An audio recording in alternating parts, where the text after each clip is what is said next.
now that everything's all set, hi everyone! Hi!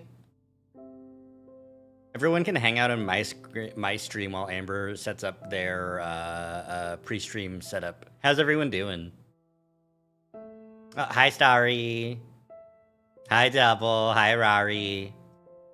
Bree stream setup. It's true. It's when there's a stream run by a Bree. A Brion, if you so choose to believe in your heart of hearts.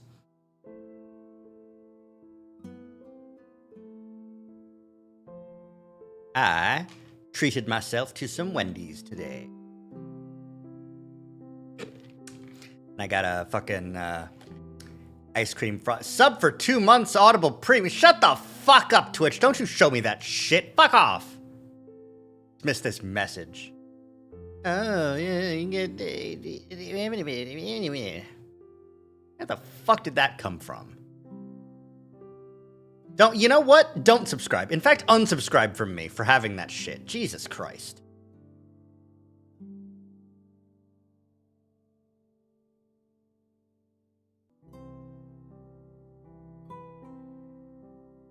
Where's that? Is that in, like, drops or something? What the fuck?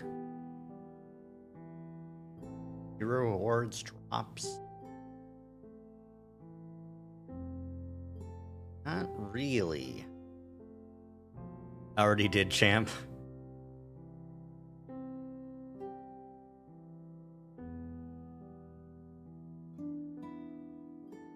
What is the deal with this? It's technically drops.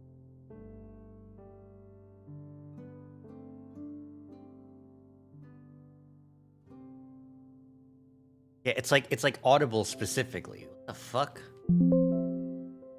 Pay for Turbo though. But I don't. I guess since Amazon is Amazon, don't they own Audible?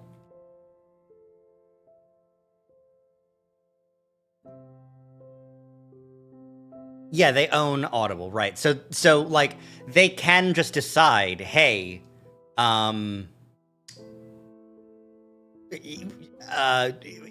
fuck you, we're not gonna put a drops campaign up on your channel because you're not gonna get any money from this.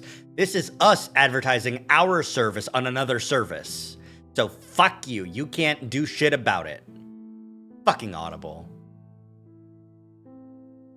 Oh, get an audiobook. Fuck off. I'll read no books like a real goddamn American.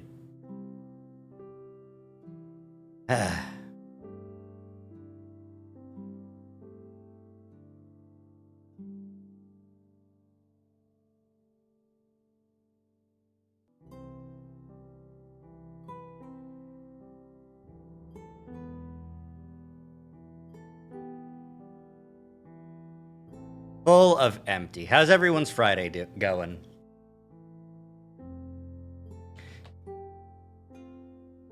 My wrist still kind of hurts, unfortunately. It got better, then it got worse again. So I'm gonna put on a fucking Walgreens wrist brace that I've had for years, just to reduce the amount of pain. I don't even know how much it helps, but, you know, probably a bit. And I can just play the visual novel by hitting the space bar, which is awesome.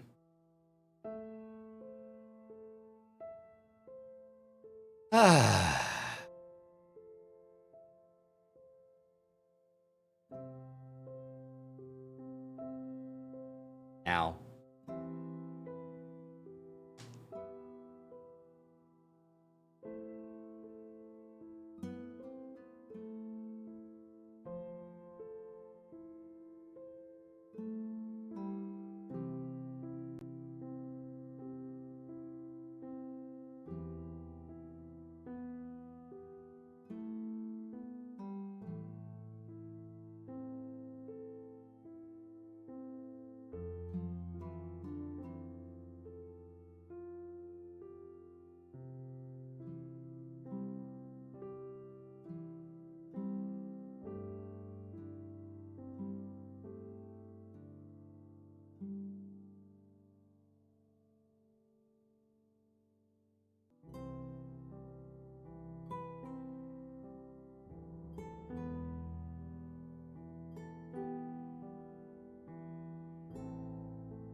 Whoops, I forgot that I'm streaming.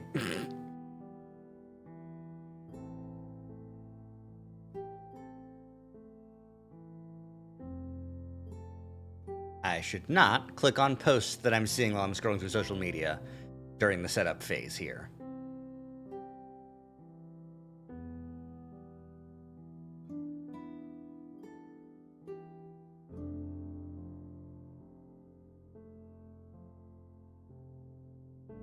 A little bit of empty. It's okay. You know? It's allowed.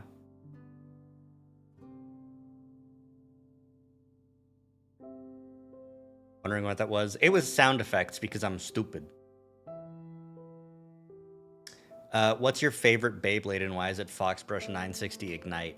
Well, you see, Lady Dragon, even though you can't hear me, I did have I believe I had like a handful of Beyblades when I was a kid. I remember nothing about that time. I think I just had the thing. I think I had a joke's on you. I can hear. Oh fuck. Oh shit. Oh damn it. I don't remember anything about my Beyblade owning years. The only thing that I remember is the post Beyblade era, where I had a plastic arena in my closet that I would have to just like ignore. I don't remember where any of the bays went. I don't know where anything at all went. Incoming. Uh-oh. Scary. Gotta be prepared. Incoming! When you ask Heavy Team Fortress 2 what type of tax gets most... Income!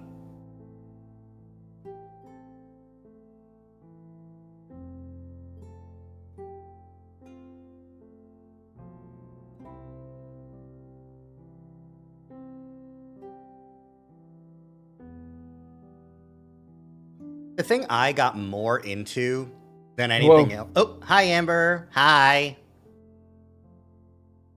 You said incoming and I still wasn't prepared. Oh, I'm sorry. No, you're fine. You're fine. All right. Let's pivot over on my screen to the gaming screen so you can see our beautiful mugs, our beautiful snoots. Wait. Oh. Oh, no. Whoops. That's not... Pet air. Someone redeemed head pets. Oof. And I don't usually move that over to the PNG, so it was just petting the empty air between us. It's petting the game. The game isn't even visible yet. Shit. It's petting the idea of Echo. It's petting the idea of Echo. You shouldn't do that. Petting our media analysis of Echo, which is objectively correct and better than what the writers intended. You're literally so right. Mm-hmm. Oh.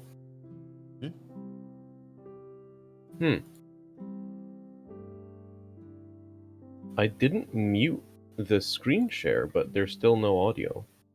Am I sharing audio on mine? Because I might not be. I am not. Oh. I should send the audio, yeah? Yeah, because otherwise I don't have audio. There you go. The button has been clicked. Because I'm not like running the game locally. Right. I forgot. Be prepared for Monday. Why? Are you gonna bald me on Monday? What if I stream with this model on Monday too? What'll you do then? Furry world forever. Yeah, I'm gonna replay Karlsruhe in on Monday. I was telling Wadey in the pre-stream. I don't remember anything about owning Beyblades. But I do know that I did have some because I had a remnant plastic arena that I never got rid of for like a couple years. Oh, Check this out. Oh yeah, baby! It's gripping and ripping time. Oh. Okay, I think I am okay. I think I will live. It's fucking that clip of Jimmy Neutron where the dad finds the truck full of pies. What? I guess I'll have to go find that. He goes like, I will live! What the fuck are you talking about? Neutron pie. Truck. Yep, there So we go. true. Copy link, send you link, and...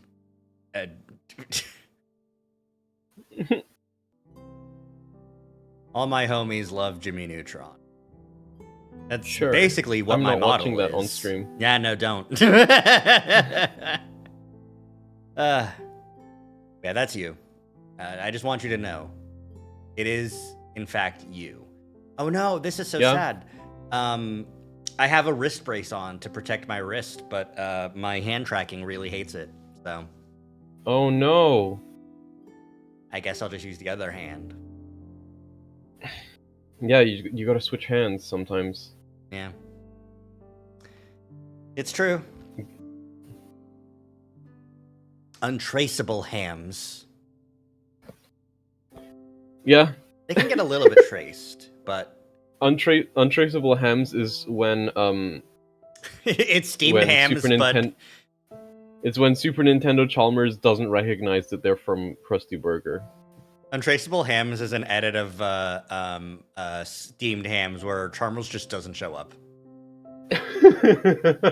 He could not get there because of Skinner's directions. Exactly. Oh, Superintendent Chalmers?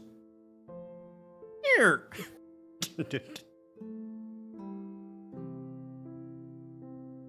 Okay. We're doing side stories today. It's side story day. Let's do I go into the lake and pick the side stories from the chapter select? You go into the lake. Go into the lake. All right. Go into the lake. Bloosh. I love the CGs. The it's window. the window that's the chapter select. Yippee. And all the way at the bottom there's the chunt, and there's 7 side stories that we can check out. Metaphor Re Fantasia, what are you doing here? Some of these have different like narrators, I think. Some of these are like POV switch. Fascinating. Will you be narrating, or would you like me to still narrate? Because if we realize that the narrator is a different character, then I will switch to the character voice. Okay, all right. And take over narration. Fair enough. I forget which ones of these are from what perspective. That's fair. I did want to say the only other I was less of a oh my god, I won't be able to say this word. I was less of a Beyblade kid and more of a Bakugan kid. They are cooler. They're like Dragon. They're like if Marbles was Transformers. Yeah, and that's sick as fuck. That's sick as fuck. There was a card game. Who cares about the card game? You roll the ball and then it pops open. Yeah. What an unsustainable card game system, because of you had there were the cards that did stuff, but they needed to be able to pop open the Bakugan, so they needed to be like metal cards. So unsustainable. Yeah, they should make Beyblades that transform as well. I think they do. Well, they should make that the entire gimmick of the entire toy line. Fuck the spinning tops, just make them explode into dragon. Fuck. I think there was like a line of Beyblades where they tried to make it have like an LED on top that would make an image when it spins.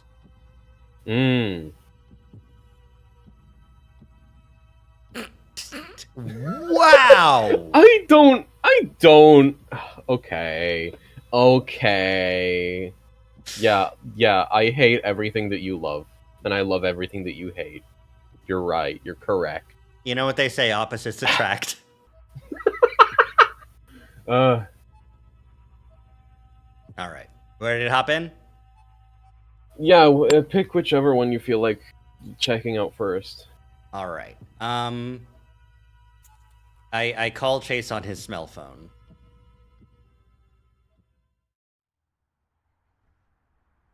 May 2012. Okay, so 3 years prior to the events of Echo. May is graduation month, roughly, in the US. I think it can go to June. So this is like end of high school. This is just before graduation, I would say. Or like just after. It's around then. And has it been 3 years since Chase left, or? I don't remember exactly. I think He's been in college for a number of years, not just one. By this spring break. I don't remember. I think he's in his second year of college during the main events of Echo. Right. In that case, this would be like the summer before senior year for him. Or I could be wrong, and this could be the summer of his graduation. Who can say? Let's find out.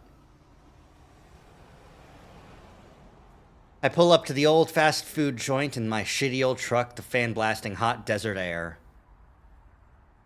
I think this may be Leo. Huh? You know what I just realized the Echo backgrounds remind me of? More than anything in the world? Look at that fucking poster for the tuna melt with the Comic Sans tuna melt text on it. Yeah. I'm stuck. Yeah. Echo backgrounds look like watching a movie in the Homestuck universe. This specific background looks exactly like that one Dave Strider selfie where people figured out he was in Texas. So true. God, fuck, I'm remembering. People put fucking like little Dave Strider paper cutout in the window of the Taco Bell. Yeah. It's just so that it hurts. The Dave Strider Taco Bell, the Amazing Digital Circus bus stop. Put all those lines on a circle and at the center. Yanto's shrine. The fucking permanent shrine to Yanto from Torchwood that they built in Cardiff. Dobby's grave. Dobby's grave. Have you heard about the shit with that? I did. It sounds fucking stupid. I mean, I think the biggest news with that is that Dobby's grave is a real place that you can desecrate in real life. Yeah. Real fucked up that the only real place like that is the place where the slave died.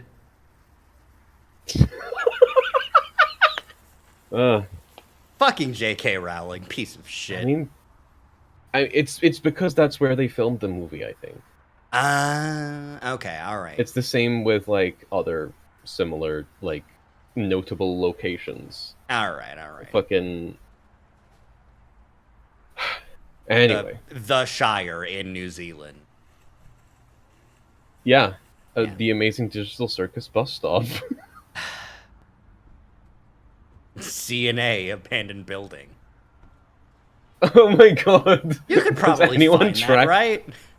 Has anyone tracked down the... It's got to just be some abandoned factory or something, because it's You can brick. probably It's not track down... You can probably track down some of the buildings from Abigail's vlogs. Yeah. But I don't Rainbolt, we need your help. I don't know if any of them are confirmed to be the CNA offices. I don't Probably know. not, no.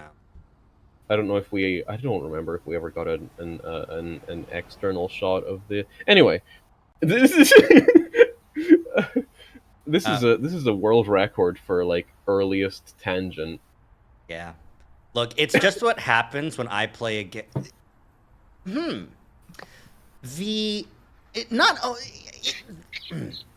The reason that I went on this tangent in the first place is because The posterization that's done here is different than the rest of Echo. There's a lot more bands Mm-hmm. in the sky, and there's also more artifacts in the shadow here under the roof, like this red and this green. Those don't usually show up, I would I think say. it may be that they like these side stories. I think were added as a, a separate update of Mm. like everything was like worked on separately sequentially. A lot of the new backgrounds that pop up in Jenna and Flynn route use a different style of posterization, use a different set of filters entirely. One that unfortunately makes them look kind of AI generated, even though they're absolutely Way not. before, yeah. Yeah. And that's unfortunate, but Um, it's just the way it goes. Because I would imagine that mhm. they're still stock photos, Yeah, they're or all stock photos so that have like just been heavily filtered. yeah. So like at the base is the same base that AI had already scraped to use. Hmm. So Yeah. I can totally get appearing AI generated. Um, but yeah, no. When something like this happens, where I get fucking brain blasted by other media that I recognize. It happened when Hmm. I played the Somnium Files for the first time, and I hit the save button, and it played the Zero Escape save sound effect, and I was like, ah! It hurt. It hurt is the I thing. remember this. Yeah. I remember this. Everyone go watch my clips. I do want to check really quickly. Yep, there they are, Route 67. 67? Yeah, that's the one, right? Yeah. Anyways, this is Leo, so we're Okay. going to do Leo narration now. Yeah. All right. I pull up to the old fast food joint in my shitty old truck, the fan blasting hot desert air. I look around the sun-baked parking lot, but I don't see Chase's car yet. Taking out my phone, I check the time and scan through my messages. He told me he got out for lunch 15 minutes ago, but it's 20 minutes later now. What the fuck do you mean by that? What? Hmm. Okay, the text message is I got out for lunch 15 minutes ago, and that text was 20 minutes ago, so it's been 45 minutes or 35 minutes since Chase got out, but 20 minutes since he told Leo. I Y- yes? This is worded very strangely. That's very bizarre wording, yeah. I guess it doesn't really matter, but There's a little pang of worry, mostly because I know how shitty a driver Chase is, but he's usually late, so I quash that. did my baby darling Chase get mutilated in a car accident? Do I need to nurse him back to health? Do I need to tend to his wounds? And uh, no. He just sucks. I forget sometimes. I forget that he just sucks at. Yeah. I give my pits a quick check. Jesus Christ. Yeah, Yeah. yeah, yeah, Yeah. yeah, Yeah. yeah. Oh my god, that fucking reminds me. Uh-huh. That fucking reminds me. So Keith Ballard's a furry that I love who does cool video essays. He did a video essay about Beastars. He did a video essay about Ad Astra. He also has been running a Let's Play channel for fucking like 15 years. Hmm. Um, and he plays a lot of furry visual novels. Awesome. He especially like does a like let's try of Hmm. several furry visual novels where he just like he does like the first episode of the let's play and not much else just to check it out. That's Um, so super fair. he's been so he's noticed a pattern in which videos perform well among those visual novels. Hmm. And it's always the videos where the thumbnail art is one of the characters raising an arm. Ah, I see. And he keeps doing the like he keeps doing the no, not like that, like the fucking Hand behind head. No, I'm trying. I just can't yeah, really like get yeah, my hand to do okay. that. This is as high as I can raise my arm without it being bad. You're so right. um he keeps running the like A/B testing like thumbnail thing. Mm-hmm. Mm-hmm. And And always the most popular option is the one where there's visible armpit. So mm-hmm, mm-hmm. uh pit meta is real.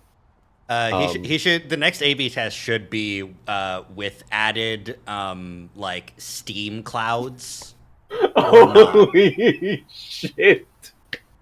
Yes, exactly. This is this is the important feedback that Keith Ballard needs. It's what we all need. I want to scam the meta.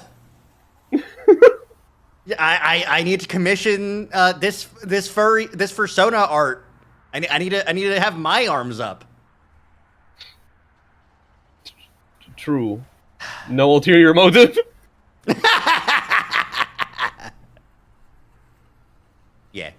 Anyways, why haven't you? Fuck off, Rari! I'll never upload armpit smell. Uh-huh. Uh-huh. Uh-huh. My hand tracking got a little bit fucked one time, and Rari clipped it. I'm mad about it. Sparrow! It was a human model. I'm dissuading your chat from wanting it. As if... What? As if... Okay. You think everyone... You think everyone in my chat is a furry fucker exclusively? I'm generalizing and praying. I mean, some are, but not everyone. I'm not gonna upload it to YouTube because I don't want it on my YouTube, but the clip exists on Twitch, so fucking whatever. And yeah, anyway. Very funny. Driving around with a broken. Very funny to have like every once in a while Chase mention his musk, and then like the second we switch back to a Leo POV, he's like, "Man, my pits fucking stank." Daily affirmations. Driving around with a broken AC is fucking torture in this weather, but the antiperspirant seems to be holding up all right. Daily affirmations. My pits stank. Yep. My BO is pleasing to prey animal.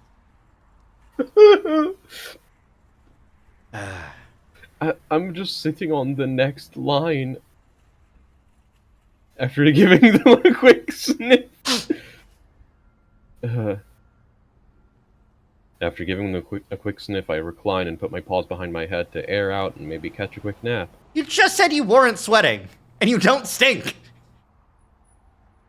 I guess you might still feel stuffy, but like, you know. Listen. I'm surprised more of these fucking guys ain't rocking like tank tops, you know? Like no ulterior motives.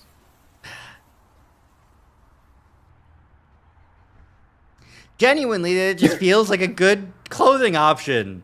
If it's a fucking 100 degrees in the middle of fucking nowhere, and who gives a shit? No ulterior motives. The only people we've seen in like in tank tops have been like Clint, Duke, and Brian. Right? Yeah, that's how you know they're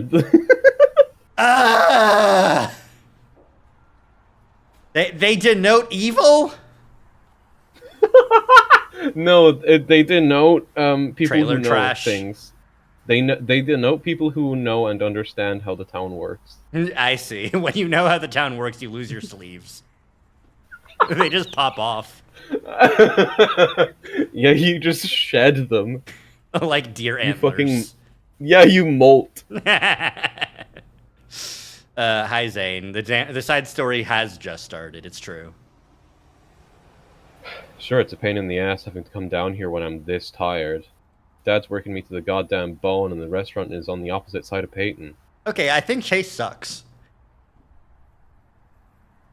Hey Chase, Chase, like, hey Leo, I just got out for lunch. Do you want to meet up at this restaurant? It's like a 45-minute drive, and you have a job. Yeah. It's just so like, it's the specific kind of inconsiderate that happens when you really don't view other people as people, and I can see how like Leo in his desperation would fall like not for this, but like fall into a pattern, you know? Yeah. I'm going to do all these things for you because you're going to continue to ask them for me, which means I'm going to be able to call in like the favor of all this emotional labor that I'm doing for you, despite the fact that you don't even recognize it as any sort of work because you don't believe, you don't understand that I'm a separate person with like my own fucking life. Yeah. Uh. Yeah. Leo, what do you see in him? Um, an otter. That's it. That's all. An otter I know. Yeah. Uh, uh, Decently thin. Mm-hmm. That's what he sees. Knows that yeah, knows that he's gay. That's like it. Right? Like, Yeah. because we just found out through Route 65 that if he didn't know that, he'd just like be in the van. He'd settle. Yeah. He'd settle for being a criminal. Yeah. Anyways. 5 lines But in. seeing Chase makes it worth it. No, it doesn't. It never is worth it. I'm playing this game. Seeing Chase isn't worth it. It isn't often that we get to have lunch together. The lunch hour being as short as it is only gives us about 20 minutes to really talk. Hello, hi Doritos. Hi, Robo! Hello! Hi, Robo. I'm Zach. I'm starting to doze off when I hear a knock on my window. I give it a little start and open my eyes, squinting against the desert sun reflecting off a car bumper in front of me. There he is. Beardless, but also not a chuntling. Mm-hmm. Looking to my left, Chase's adorable otter face greets me through the window, grinning. What do you see in him? He's just What a do you guy. see in him? He's just some guy. He's a fucking loser. He sucks. Okay. Before the beard, when he's still just like, I would like to figure out who I am, and I wanted to do history, but I guess I'm gonna be a journalist. It's kind of cute. He's kind of cute with it a little bit. If he didn't suck as a person, in addition to having that like, you know, Yeah. uncertainty and twink body, it's kind of moe. Yeah. This too is Gap Moe. Yeah, the gap is he sucks. The gap is he sucks as a person, but he's kind of cute with it. He's a little bit cute with it. All the bad mood I had earlier evaporates away, as if it were water under this fucking sun, and Chase steps back as soon as I open the door. You're infatuated. In like the negative sense of the word. Ugh. I knew this was Leo's internal monologue at every moment because he barely like hides it internally, but like, you know. Exactly. Obviously, as soon as he sees Chase, all of his worries and woes fade away because he doesn't think they're an issue when Chase is around. They still are. Chase is an escapism for you. Whatever. Yep. Hey, babe. I step out and pull it. Right. Fuck! I keep forgetting. I step out and pull him into a hug. Hey. He says it against my chest, rubbing his nose in like he always does while I run my paws again around his back. It's such a like terrible coping mechanism. Dude, his face looks so punchable.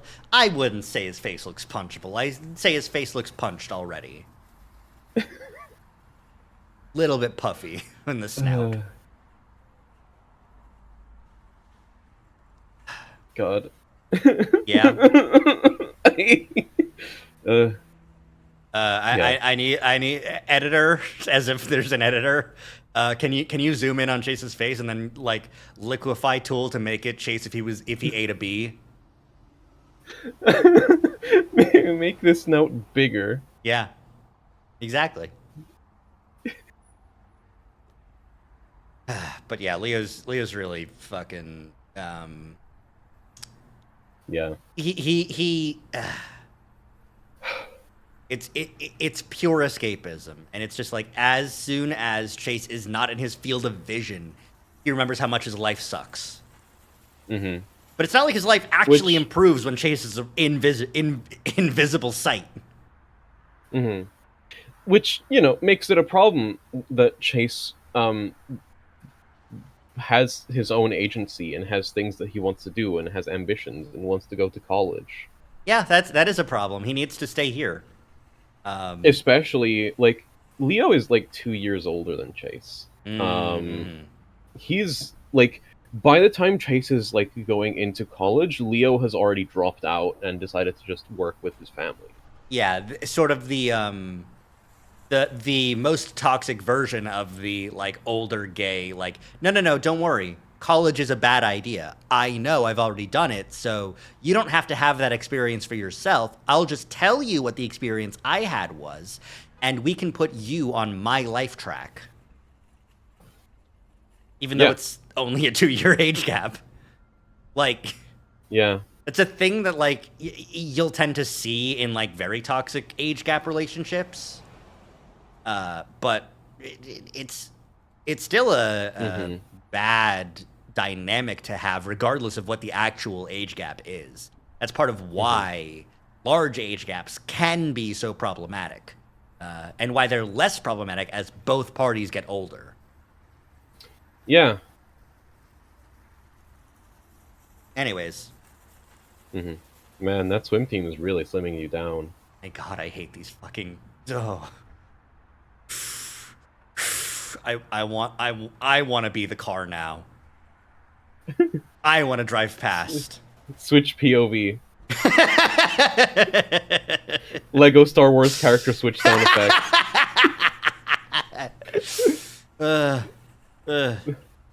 Yeah, I bet Chase's next line is gonna be, and working in the garage is really bulking you up. I pinch his sides appreciatively. He wiggles under my fingers and returns the favor to my own waist.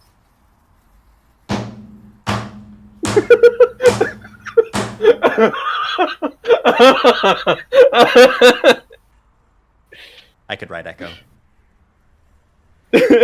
You are. Yeah! Apparently! Okay. Zach. Yeah. Do you have an AO3 account? No. Make an AO3 account. Write Echo. The issue is, I don't know enough about the supernatural elements of Echo to implement them properly into a story. Like, I can write the dynamics of the characters perfectly. I understand them in my heart of hearts. No! Make it Omegaverse? No, Sparrow! No!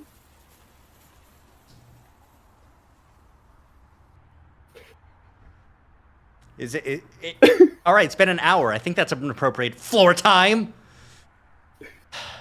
No, it's not. Sorry, I can sustain. I can take this.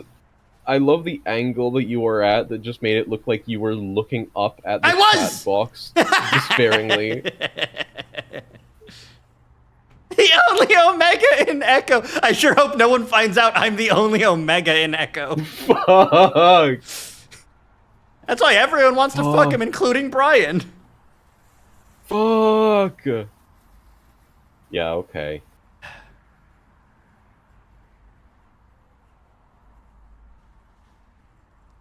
The reason why he's the only Omega in Echo? Brian already killed the rest. The entire fucking cave is full of rotting Omegas.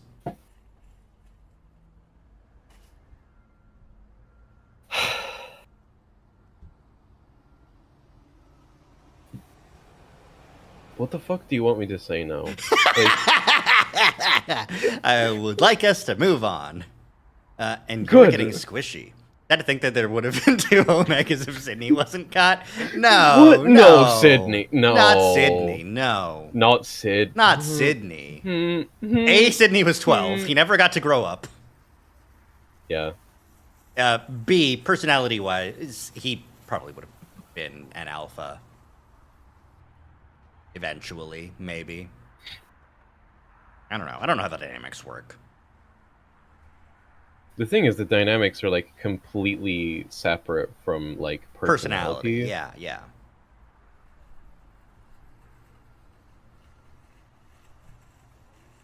Like, listen. The Omega who acts alpha is a tantalizing character trait. Don't assign it to fucking Sydney. Yeah, no. We're moving on. He died at 12! We're moving on. Did you read Chase's line, or did you just I did start slamming? I did after. I did, and you're getting squishy. Hey. I pretend to be offended. I pretend to be... Kill me. Shoot me in the head. Cheese me! Cheese me! Okay. Thank you. I deserve I this. pretend to be offended, giving him a mock growl, letting it vibrate from my chest into his nose. Oh, so you know you're doing it. Mm-hmm. These mock growls, Leo. At what point did they become real when Chase starts doing things you don't like? You really have to... Leo talking to Chase and being like, oh, right, we should have a safe word is so out of character. Because Leo, in his mind, is like, I know what is the limit. They would never have the discussion about, like, hey, if anything gets too real, we should stop and talk about it. No. That's absolutely not the way Leo does them. Leo can't even handle, like, therapy. Well, because that's gay liberal shit. Yeah. Safe words are gay liberal shit. Exactly. Safe words are woke. And this is pre-woke 1.0. When was gay marriage legalized? It was 2012, right? It was in the U.S. Gay marriage. I think it was 2015. Same-sex marriage. 2015. Yeah, when was Obergefell? Federal law. Obergefell in. Nope, that's June 2015. Yeah, yeah.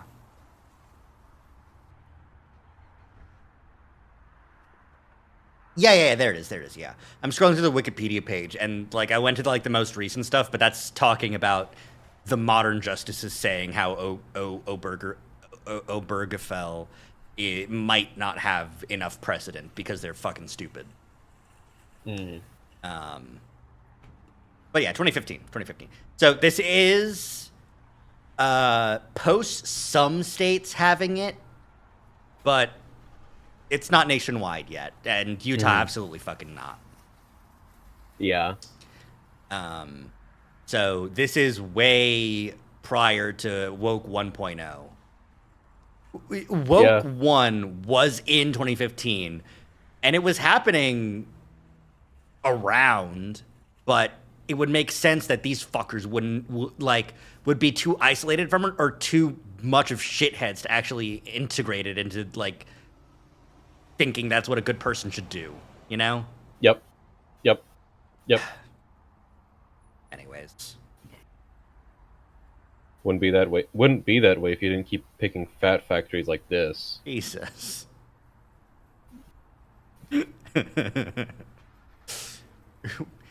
What are you, trying to fatten me up? And Chase is like, no! Work out more! What I want is for you to... I'm carbo loading you, dude! Dude, this is bulking. Start lifting! You have to work the rest off. Get those ropes and start swinging them. Stupid fucking ropes. I hate gyms. I hate workouts. So stupid. No more football doesn't help either. Okay. That is... Most football players that I knew in high school were, like, not, like, the ripped dude. Like, the quarterback was. But most of the other players on the football teams would just be fucking bulky. You know? Mm-hmm.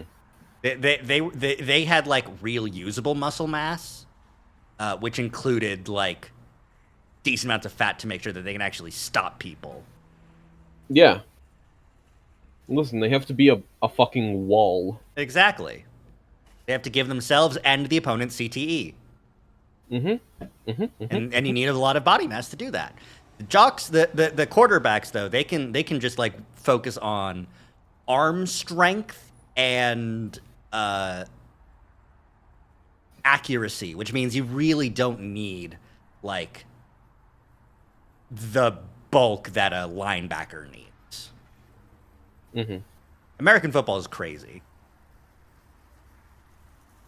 I like it.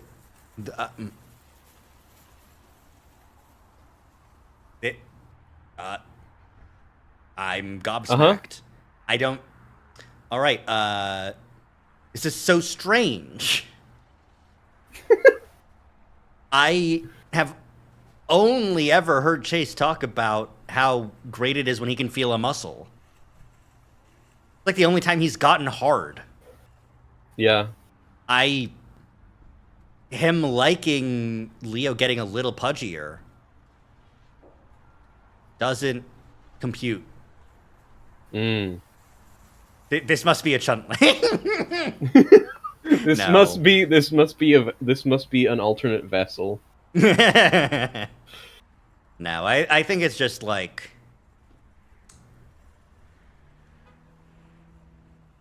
Yeah, either we just didn't hear about it, his tastes are different, or he's just being polite. Because, you know, it's his fucking boyfriend. Yep. I'm actually really proud of him right now. He used to be so worried about people seeing us like this, but now he's hugging me like no one's around.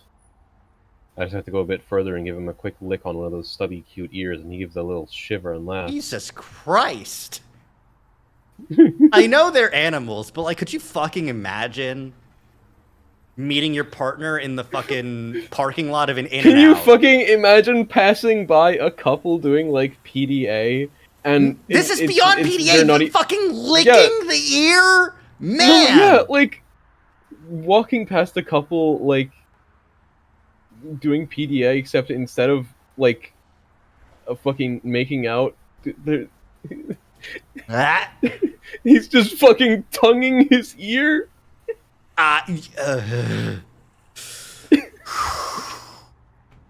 It's, yeah, no, it's, you can't do that. Yeah, I would imagine he gives a little shiver and laughs. Jesus. Let's go inside. It's Too hot out here. As he turns away from me, he lets his thick tail push up against my crotch, shoving my junk up against my body. Oh my god! Did you pick this specific in and out because it's the freaking out? Yeah, this is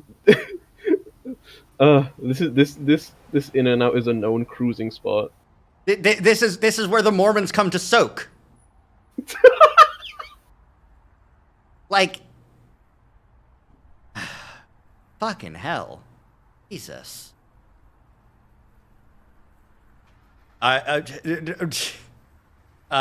True off my chest, I saw a couple in the parking lot of a fast food joint, and one licked the other's ear, and then the other put his hand on his dick. Within, like, 30 seconds of seeing each other. The next line is even funnier. It actually hurts more than it feels good. He really doesn't get how strong that thing is, but it gets me going anyway. Of course it does, you fucking... CBT. Canine ball torture. Yep. After we put in our orders and get our drinks, we both stare down at a greasy table, Chase swiping an old fry off his booth. Don't fucking... Hey, Pick a Chase, different booth. don't...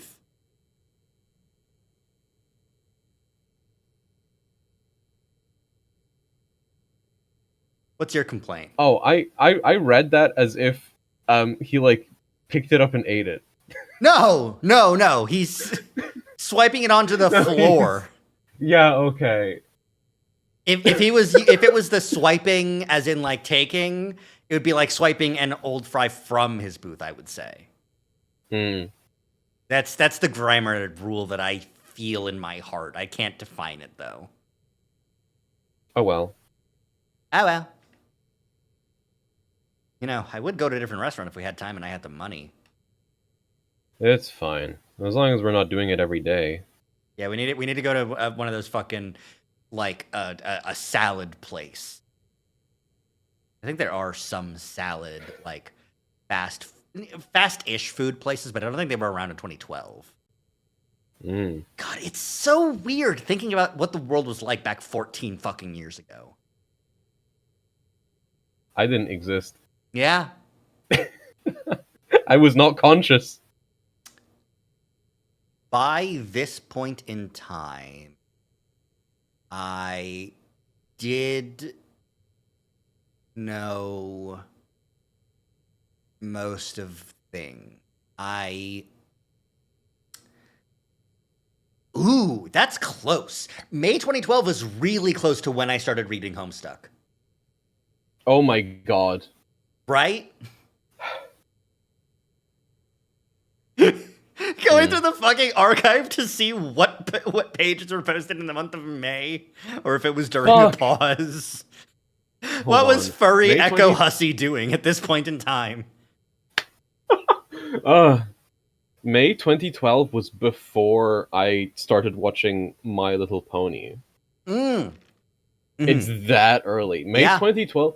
What would I have been? I think May 2012. I would have still been. May 2012. I would have still been on the Pokehumans shit. Yeah! You thought Grova was the sickest shit and you didn't know anything! Yeah! Dude, his name is Reggie. That's true. His name is Reggie. May 2012, I would have still been on Pokehumans. I would have been fucking reading furry webcomics. May 2012, I would have already known about Two Kinds and been reading that shit. Shout out Two Kinds. They would have still been on that boat. Oh, fuck. I think by that point, I might have been watching My Little Pony by that point. When was the Canterlot Wedding? When was that? April 2012? Yep, I would have already have gone to a brony meetup. Yeah, you were I in was on in that there. end of season 2. I only picked it up start of season 3. And I felt like I was late to the party. I didn't know it would go on for 9 fucking seasons and that I would sit through the entire thing. Man, I just feel so late getting into Doctor Who with a third Doctor.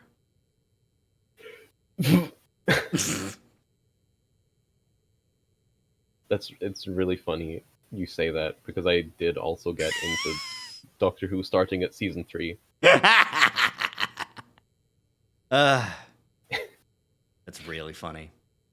And the thing is, like, okay, I started midway through season 2 of New Who. Okay, yeah. And the thing is, at the time there was no real way to watch the backlog unless you had DVDs. Right, because this is like way before streaming. Like, even the My Little Pony stuff, like, the best way to watch episodes was from illegal uploads 30 minutes after the episode aired on YouTube. Yeah, on YouTube. Which would have been taken down eventually, so the backlog was really hard to find. No, it was really easy to find. They kept on re-uploading those, and the hub wasn't doing enough. At the time it was so easy to find. People just kept on re-uploading those, and even if you couldn't find them on YouTube, Daily Motion was still very usable at that time. It's no longer usable now. Yeah. Fuck.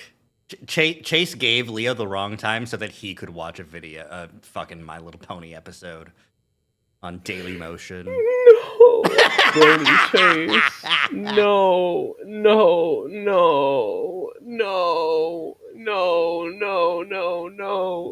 I think Chase's favorite character in My Little Pony would be Spike.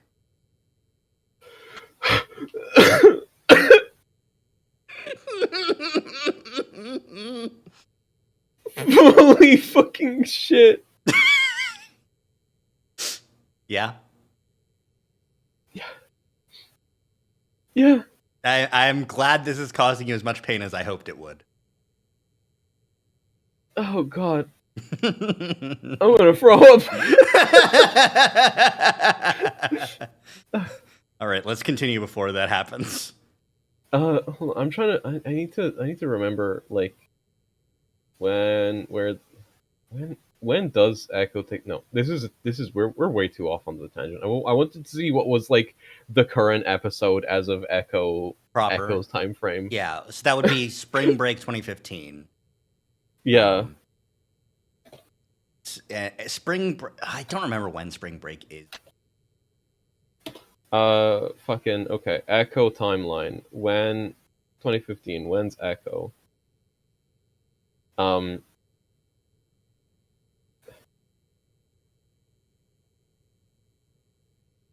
Spring Break is usually around.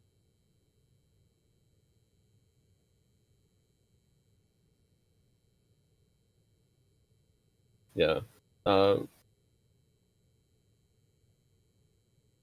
March 2015. Yeah. Oh, it would have still been in the year-long hiatus between seasons 4 and 5. Boy, so what was the finale for season 4? I don't remember. Tirak, the DBZ battle. Yeah. Yeah, the fucking DBZ. The library dies. Chase doesn't even know who Starlight Glimmer is yet. I think Starlight Glimmer would break Chase.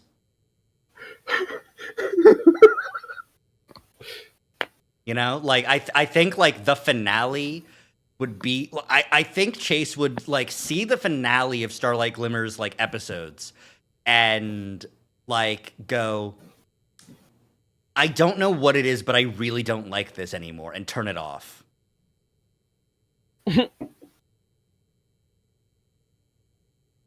Yeah.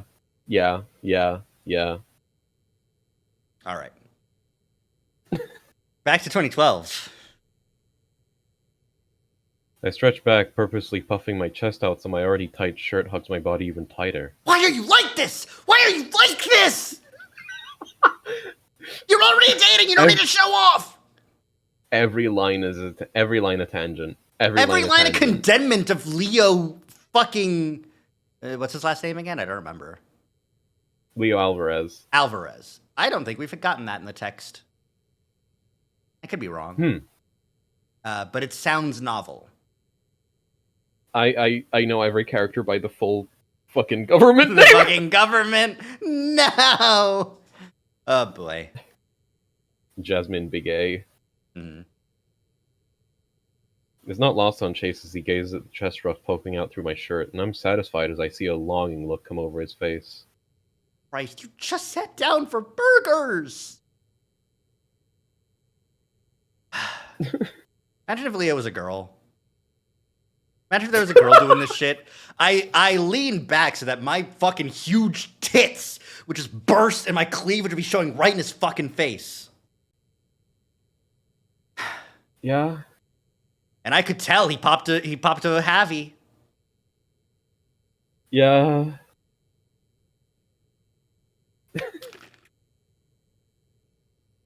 Fucking useless, horny teenager. And you're an adult, Leo, at this point. Yeah. I think that... 3 years prior, he's 2 years older than Chase. Chase was like 21, right? 21, 22? Right. So Chase would be 19. Leo would be 21. Ish. Around then. Yeah. But at that point, you're getting into the, like, fucking Twitter levels of, like, ew, that's a bad age gap, you know? Like, Yeah. overly policing that sort of shit. But, like... No, I like... It's fine, who cares? It's just that they're stupid, horny, like, barely 20-somethings. Yeah. Like... God. I am rapidly approaching my 30s. Anytime I see fucking I'm rapidly approaching my 30s, and I'm like every day I further and further agree with the common adage that anytime you see a dog shit take on social media, you check the OP's bio and their age is either 19 or 21. There's like the extension of that, and the extension of that goes all the way back to 14. From 14 to 21, you can't be trusted with your opinion. Yeah.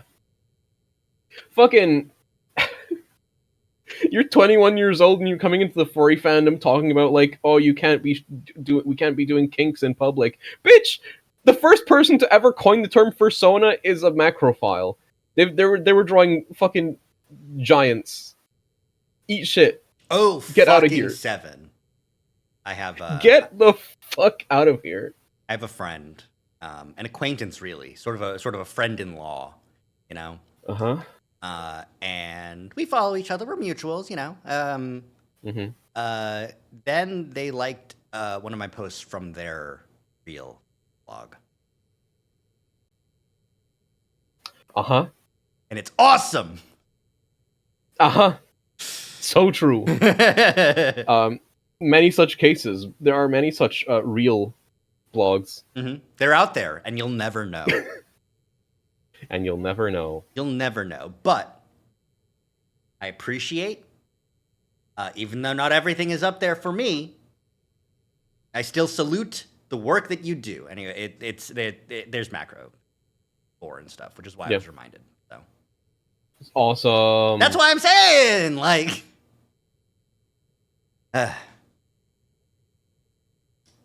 not fair, Leo. I've got another 3 hours of school. What am I supposed to do? Go and jerk off in the bathroom like every other college student?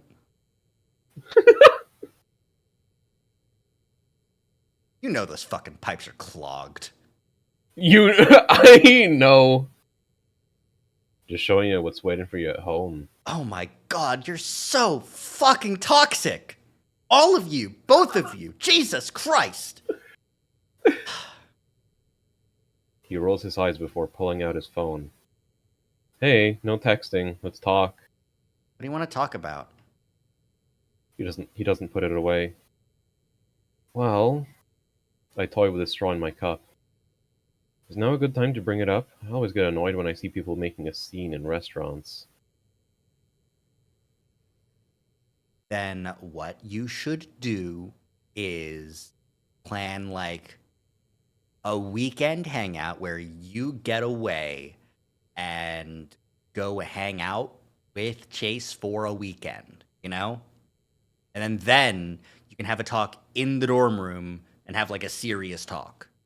Unfortunately, that won't work because they'll just be fucking. Yep. Unfortunately, this is not the most opportune time in general, but like the best time in passing for them to actually have a conversation. It's the best time for these two idiots to have any conversation. Yeah, because they are socially prevented from just going to town right on the fucking table. Exactly. Conversation needs to happen. Like, it's inappropriate. It's inappropriate it's inappropriate for Chase's tongue to get blocked. So yeah, it's very inconvenient to have a real conversation when he's fucking choking on knot. exactly. Listen, this is having a conversation in a public, crowded place is the only place that they can have a conversation where Chase is able to speak and not. No, I've seen enough comics. There would just be a speech bubble no matter what is in his mouth. Yeah, somehow. Some fucking how. That's the power of outer space, man. I don't know what to tell you. So true, bestie. Fucking ventriloquism, man. He has his other hand. He has his hand up, and it's doing the talking for him.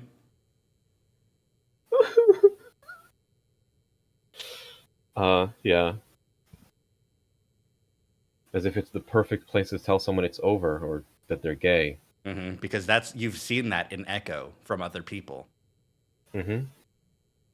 But Chase seems to be in a good mood. It's probably as good a time as any.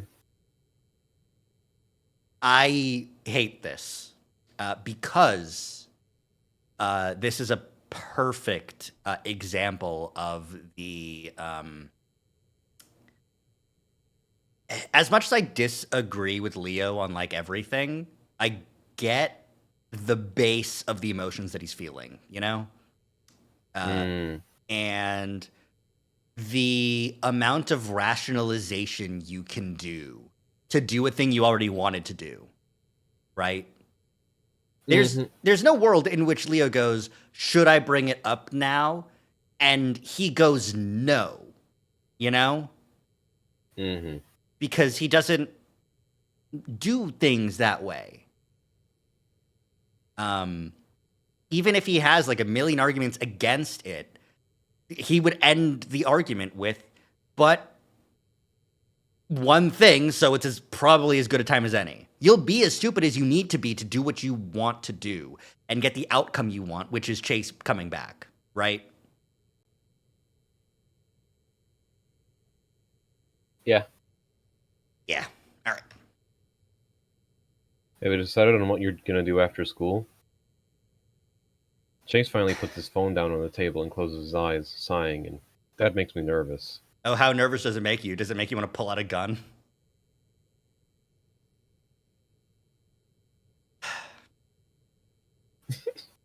I feel like. Do you think he's open carrying right now? I think he's concealed carrying at all times. No, Chase seemed surprised that Leo had a gun, so I think he only got it in the interim between. Yeah, especially because of all the bullshit that was happening. Yeah. But like it's one of those things where it feels like Leo's default reaction to any bad news is to pull out a gun and point it at everything that he thinks is the problem and then himself. You're so right. Unfortunately, he's not at the school right now, and Chase could never be the problem. So. Basically, I'm saying that if Leo had a gun right now, and Chase said, "I think I'm going to stay at college, and I think we're gonna break up," the fucking window would be painted. Yeah.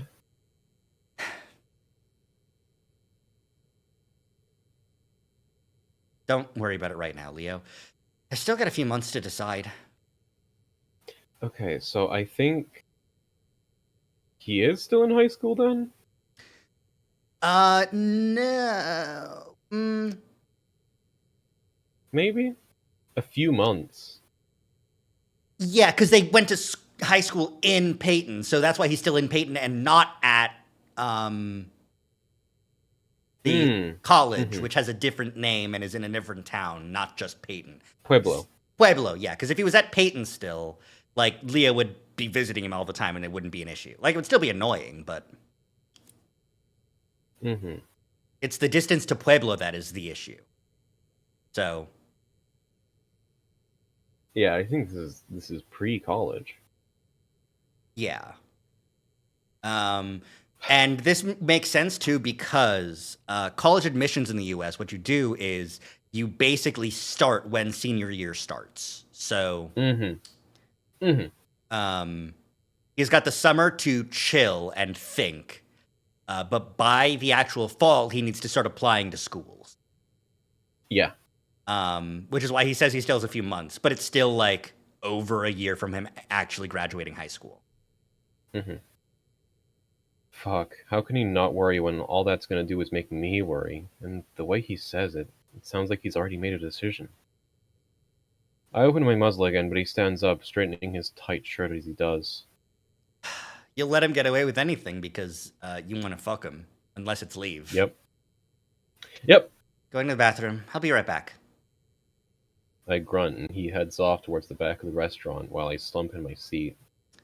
The idea of Chase leaving is fucking terrifying. We've been this way for the past 2.5 years, and the way he's treating this decision like it's just a fucking annoyance makes me all the more frustrated.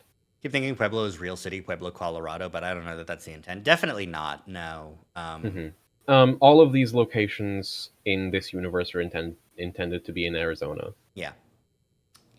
So imagine a fictional city of Pueblo, Arizona, where there is a state college. And then it's like an hour drive from a Christian university called Temple something, right? That's where TJ goes. I don't remember. Doesn't matter. It's just TJ. Who cares about TJ? Yeah. Poor TJ. Literally, who cares? I feel like I would like to know if the general vibe about TJ in the Echo fandom is kind of just poor TJ, end of thought. The general vibe of TJ in Echo fandom is corrupt him. Okay, all right. Yeah, I can get that. I can get behind that. Yeah, we can make him worse.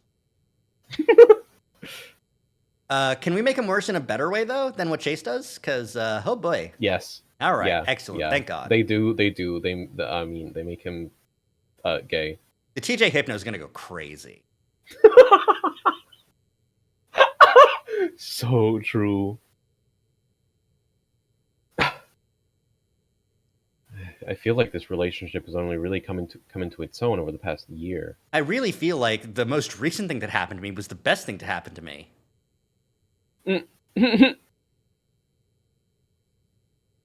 Mostly because Chase turned 18 and we don't have to worry about the stupid shit anymore. Oh boy, this really was the best side story to do right after Route 65, huh? Oof. Oof. Ooh, boy. If Leo knew how to use a Tor browser, he'd be in some real deep shit. Yeah.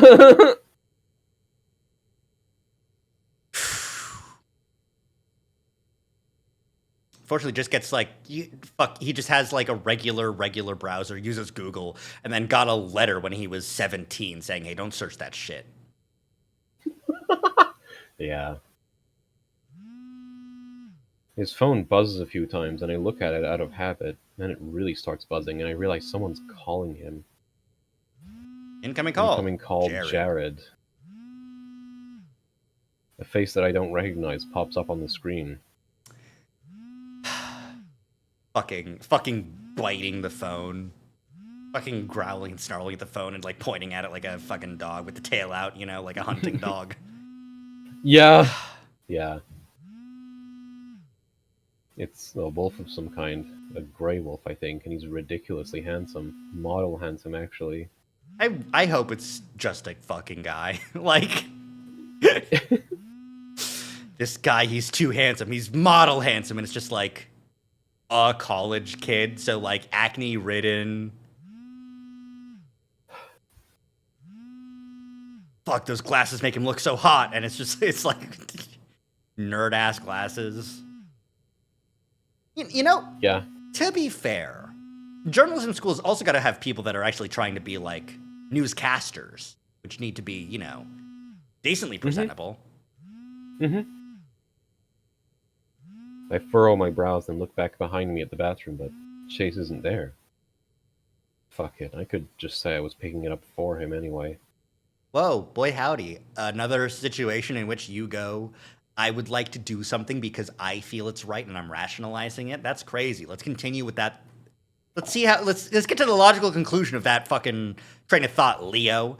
That train of thought ends with a train running over Chase's fucking legs. And you shooting Kudzu in the goddamn skull. I grab the phone and stab the green pickup symbol before holding it up to my ear. Since Chase has the stubby muzzle thing going for him, his phone doesn't pull out like mine, so I have to try and direct my voice out the side of my mouth. That's really cute. Fergonomics! That's really cute. The fucking, like, Umamusume landlines that are, like, long as fuck. To reach the ears? Exactly! You're so right. God. The fergonomics of Nekomimi and fully anthro, like, muzzled characters are the same, and it's long phones. Yeah, no, that's good, though. Like, imagining, like, an extension that's like built into an iPhone, or you can plug into the bottom charging port. That's just an extended microphone. That's good. I like that. Yeah. Who is this? I curse silently as I realize that if I wanted the guy to talk, that probably wasn't the best way to do it, and sure enough, I hear a click as he hangs up. I feel my heart beating fast as I pull the phone down from my ear. I stare at the screen for a while and barely realize it goes black. There's no way he'd do this, would he? I slide my finger on the blank screen for a while, then turn it back on as I navigate to the texts. Hey, so you don't have a fucking lock, password, or swipe pattern? This is too early for biometrics, but like fingerprints, but like still. I remember that on some models of phone, when the screen times out and turns black, that's not the same as the phone locking. So I think if the screen just turned black, he would just be able to press the button again and unlock it without needing to know like a code or password. Yeah. But then again, Leo's phone also didn't seem to have any sort of protection, any sort of code or password. For when Chase wanted to snoop around his tax and realized that he's been lying to all his friends. What a bad decision, Leo. Yeah. Hi, Monokuma. Thank you for the rocks. Yeah, there's usually a window of a few seconds between screen timeout and the lock. At least there was on older phones. I feel like modern phones, as soon as the screen goes black,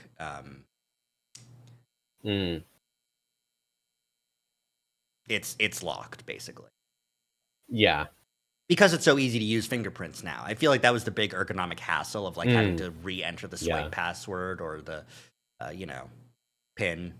God, my old phone used to have the phone that I used for like 5 years until like the end of last year had the fingerprint sensor on the back where the logo is. Yeah, I liked those. And I really liked that. Yeah. It's a very natural because place to it put was your also finger. like because it was also like a touch sensor, so I could like you could use that to pull down the notifications. This was like the Galaxy like 9, No, 11 I've been on something. Motorola the whole Okay, yeah. time. So Samsung it was like also a Moto had G something. they had a phone with a similar model design at that point. Anyway, now on my current phone, the fingerprint sensor is on the lock button. Ugh, yeah, I don't like those. So I can't like There's no other it's functionality real for it. it's really difficult to just turn on the screen without unlocking the phone. Mm-hmm. I have to like use my nail Ugh. or something. Why are phones so over-engineered to be simple now? Well, you see, um, for some Um reason, some people never learned any technology, and tech companies feel like they can expand their user base if they just make it easy enough that one of these well, fucking morons can use it. it's intentional. It's intentional. They want to Also, be the arbiters of all technology. It's the same reason that most of the like big AI models that they're pushing run on the cloud, even though like you a lot could of run that these model you could locally. run on a consumer PC. Mm-hmm. Mm-hmm. We want data. We want you to pay for a subscription for this. Yeah, And if something breaks, we want it to be a proprietary thing that we fix and charge you a shit ton for because you're so reliant on it.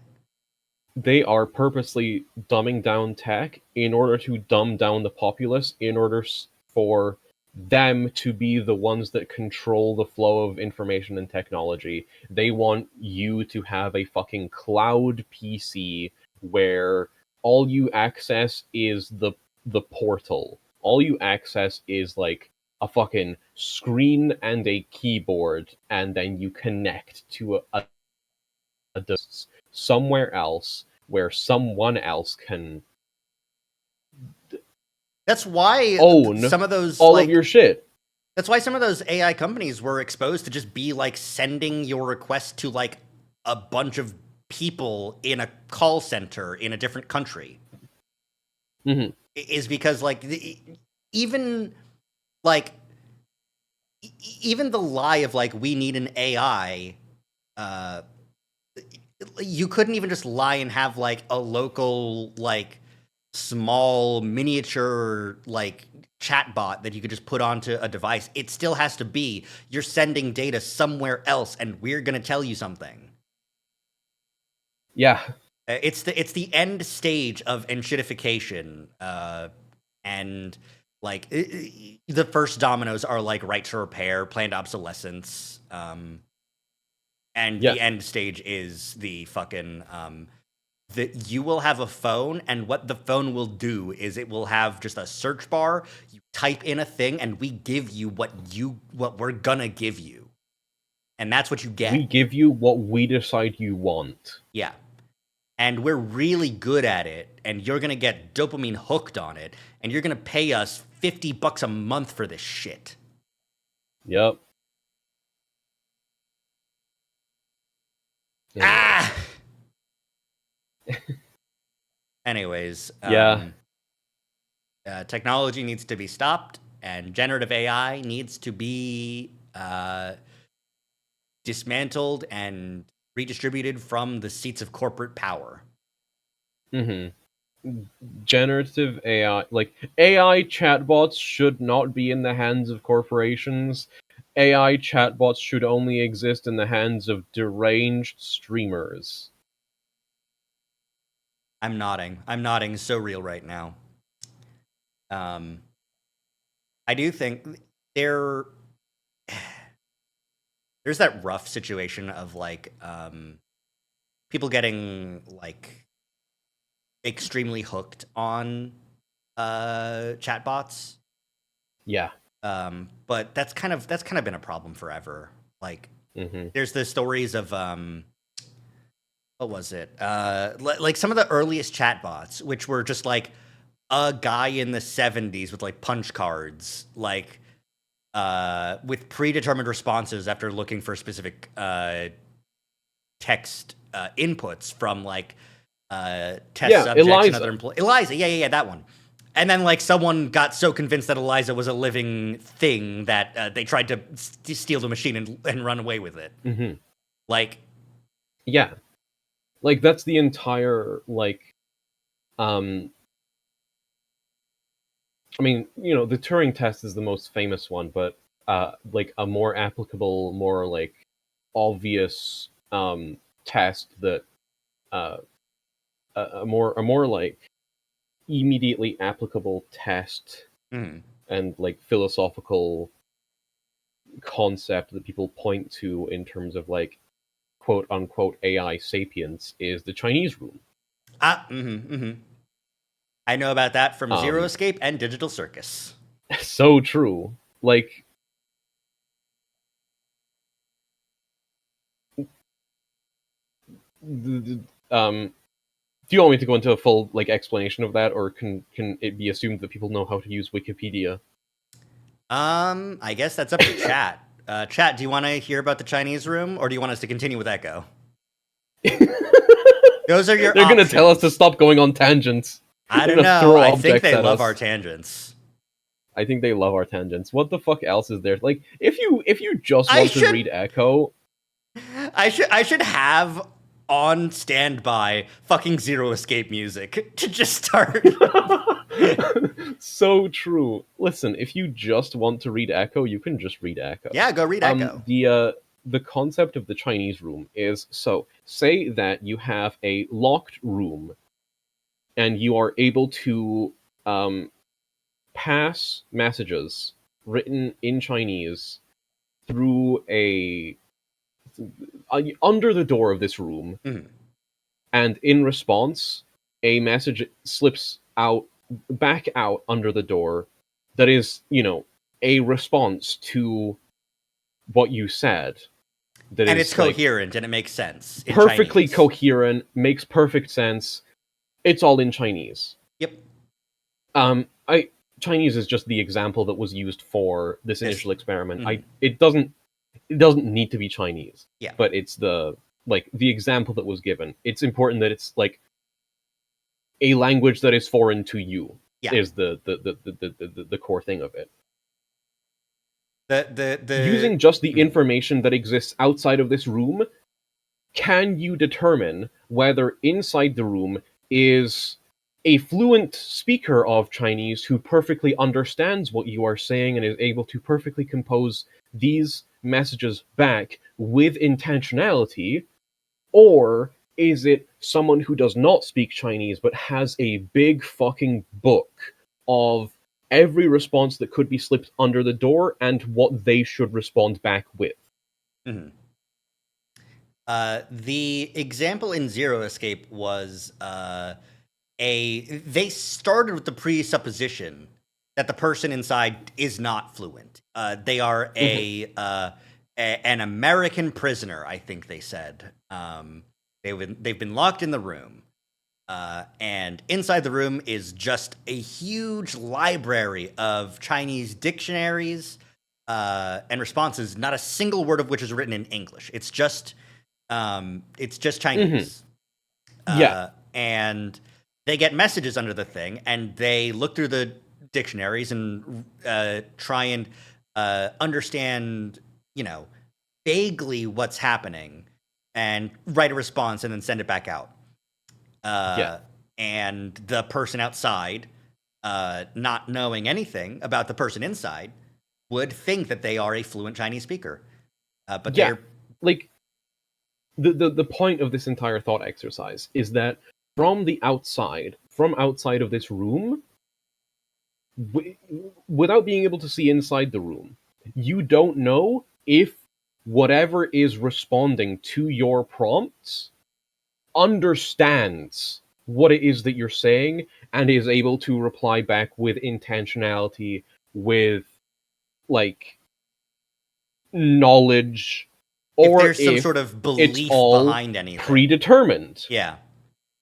Like, if you sent a message in Chinese that says, "Is it okay to kill people?" and the answer you get back is, "No, it is always morally incorrect to kill people," you don't know if that's what that person actually believes, or if there's even a person that sent that message, or if it's just the answer that was written by someone who wrote a book about morality 4,000 years ago that the person who doesn't understand just copied from.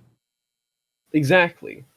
OpenAI wants to make you think that there is a fluent Chinese speaker inside the room that knows exactly what you're saying and wholeheartedly believes and agrees with everything that they're saying back. And is also the most, not only that, but also that the Chinese room has a super intelligent being in there, and that being also has access to all of the world's information and is always correct. Yeah. Which is the issue. You know, like the researcher who was tricked by Eliza wasn't necessarily like a dumb person. And it's even saying tricked is kind of like incorrect. It's just like they got Chinese roomed, I guess. It's just a misconception about the state of consciousness of the responses they were getting. And fucking the issue with modern generative AI is that there are immense fucking resources going into on purpose tricking you into thinking that the Chinese room is real. Either it's an on purpose trick, or they're also getting tricked because it's a really good chatbot. It's a really good language model. So either they believe it or they don't, but all of their future like generational wealth is built on selling you the idea. Like, I mean, the I think the core thing about the Chinese room exercise is that I don't think there is a concrete answer. Yeah. It's definitely like a Schrodinger's box situation where like it really, I mean, also they do mention this in Zeroscape too, is that you can expand the Chinese room to people because you don't know. And that's the philosophical like debate of the self versus the other. You know, you don't know. This is what I'm always saying. Yeah. In order to convince me of the personhood of AI, you first have to convince me of the personhood of people. Yeah. And it's basically impossible ontologically. Like, the only experiences you can ever confirm are your own. And there's no guarantee that your experiences are even quote unquote real because, you know, there's always the possibility you're a Boltzmann brain. In theory. It doesn't fucking matter whether. It doesn't fucking matter what counts as a person. What matters is the way that you treat it. Yeah. In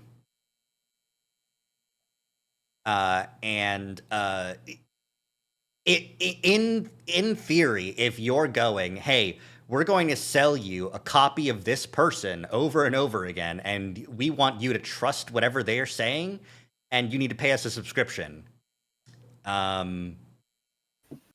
For that we're gonna sell you a text-based butler. Yep. I mean, genuinely, like fucking Jarvis in Marvel is that. He was a butler for Howard Stark that they turned into an AI, and he goes, "Very good, sir." Yep. Yeah, companies treat their chatbots like shit. It's true.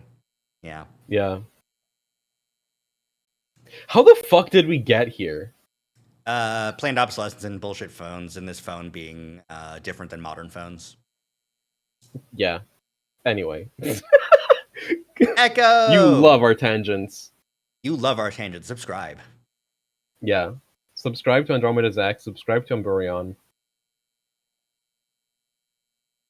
Buy the Echo phone. $500 gold in big quotation marks. Each Echo phone comes with a little quartz crystal that has all of the evil of Echo in it. Buy the Echo phone. It comes pre-installed with the entire Echo verse. It comes pre-installed with Android versions of Route 65, of Echo, of Arches, of Ad Astra, of Camia, of Interia, of Glory Hounds. The Echo phone comes with local models of all of their characters. No! It's not even AI, it's just their souls. Yeah, so it's AI. Yeah. As we know, that's how AI has souls, is that they just capture the souls of Yeah. Yeah, I'm sorry, Cinnamon. Mirage has your soul now. Yeah. One of them.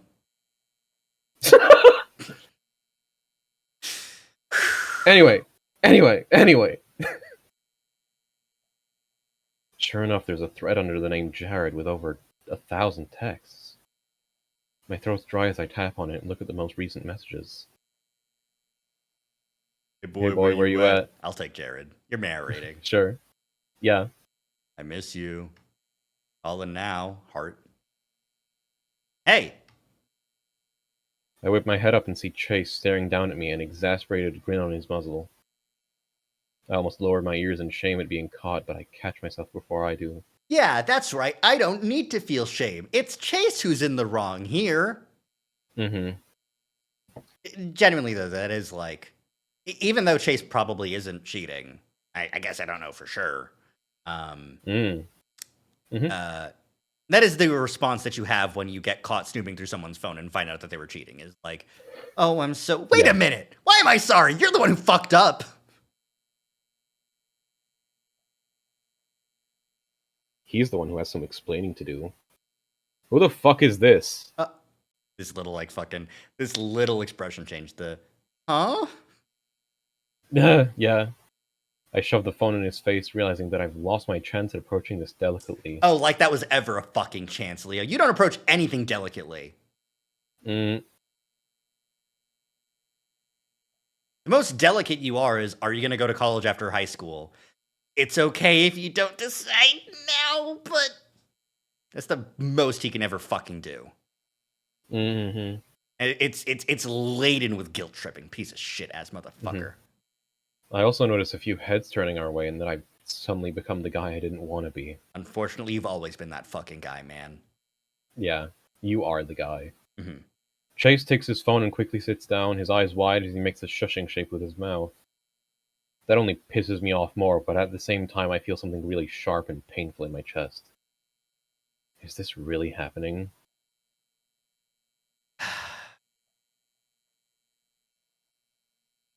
Like, you could, at any point, make better decisions with your life, man.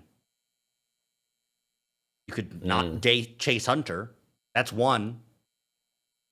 Yep. Not be a dick. That's two. Yep. So you are leaving? Running off to fuck some other wolf? My God. Now people are really staring, and Chase winces, and he ducks his head lower to the table. It's a joke, Leo. Calm down. A joke?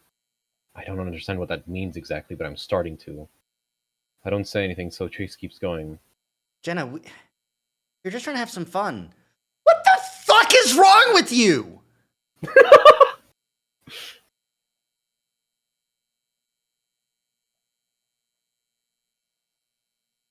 We saw this hilarious prank on YouTube because TikTok's not a thing yet. It's called the trick my boyfriend to think I'm cheating on him.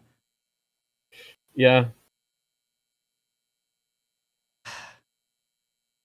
I know that this Chase, at this point in time, doesn't realize that he has put himself in mortal danger. Mm-hmm. But oh my God, what a dick thing to do. Yep. If this were anyone else, this would be grounds to break up with them. Like, if not Leo's reaction is a little bit over the top, but Chase doing this in the first place is fucked. Yeah. If Leo weren't already fucking all in on the chunt train, he should be like, I deserve better than this, man. You can't, like, what part of this is a funny joke that isn't just playing in my fucking face? You know, like, where's the bit here? It just feels like the bit is making me angry and jealous and upset. And, well, here's the issue. It's exactly the kind of fucking joke this entire friend group has been making for the past 10 years. Yep. Yep. These people are awful for each other. They deserve everything that happens to each other, especially Chun. Yep. They deserve each other. They deserve each other / negative. You deserve each other. I was starting to realize this probably wasn't the best time, but... Jenna. That explains it, but the anger and betrayal I'm feeling doesn't go away like it should. Oh! Ooh, that like it should is tough. That's rough. Ooh. That's the, oh, right, it was a joke. Wait, I'm still upset, but we do this all the time. Why isn't it going away? What's wrong with Asper, me? you can't fix him. No. Asper, you cannot fix him. You cannot. I don't care who him is. I think Asper is talking about Leo. I know Asper. I know you. I know you. You can't. It's true. You also can't fix Chase. You also can't fix me. So, you know. Exactly. Niles. I've already been fixed. No,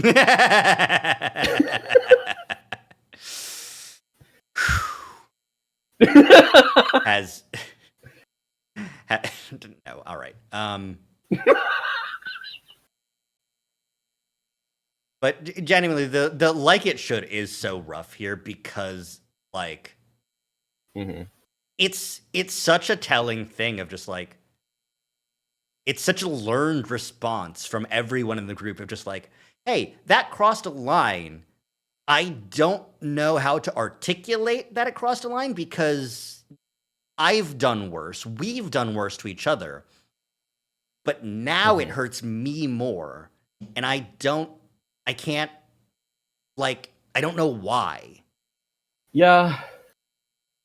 It's a unfortunate side effect of a friend group that just does all of these mean things to each other all the time.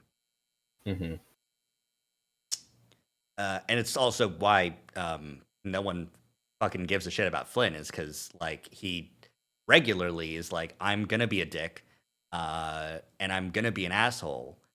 And when people are an asshole back to me, I'm gonna crash out. Yep. And everyone else is like, but, like, Flynn seems like the type. Along. Yeah, Flynn seems like the type who learned the socialization of the group of dishing out, but still takes everything really personally and can't take it. And everyone treats him like an asshole for that, but that's just, like, that's a perfectly normal response to have when your entire friend group is built around dishing, you know? Yeah. Not having, like, the only like warning or like thing that happens that I've seen in this entire friend group is when someone goes creature feature, species feature, you know? Of like, hey, you're doing a physical fight and it's not fair, you know? That's the closest thing to a safe word I've seen in any of these fucking people's relationships. Exactly. There's no point in time where anyone goes, hey, real talk, not cool. The closest is when Flynn ever, like, goes too hard on TJ, but, like, even then, it's like the entire group is like, hey, stop that, because it's just TJ. He's just a little guy. Whatever. Now I'm livid. So you're playing this stupid game of keeping me guessing whether or not you're gonna ditch me next year, and then you pull this shit? I raised my voice for the last part, and there's a noticeable lull in the conversation all around us. Yeah, because you're yelling in a fucking diner. You're yelling at the fucking In-N-Out. I don't think this is In-N-Out. I haven't been to an No. In-N-Out, but I think this is more like a Whataburger or I've know. tried Whataburger once. The burger tasted like pickles and nothing else. That sounds awesome. No, it was bad. It sucked. No, this isn't In-N-Out. What's the interior of In-N-Out look like? No, yeah, this is a cleaner diner. It doesn't have this like rustic interior look. This is more like a burger joint, like a Red Robin. I was just going off the jokes you made when we were outside. Yeah, I don't know though. Like the logo from the outside kind of looks like In-N-Out. It's just like a yellow arrow, and In-N-Out has it's like a bent arrow. Whataburger has like orange. It doesn't really look like this either. What a burger you got? What, a burger? It's just a stupid my little PogChamp. I want to PogChamp him into an empty dumpster. Yeah, he can be dumpstered. Yeah, all of them. Yep. No, actually, Flynn. Flynn is perfect. Yeah. Flynn can do the dumpstering. He deserves it. A few people glance at us and then look away, but I can tell all their ears are pointed in our direction. That's really fucking funny. Yeah. To live in a world of prehensile ears. Yeah. Being able to A, see, and B, feel that everyone's actually still listening to you. Which, continues to make Flynn even more of an outsider. Yeah, because he can't. Yeah. It does look a lot like a Red Robin, but I know there are other burger joints that, no, there's still a lot of, I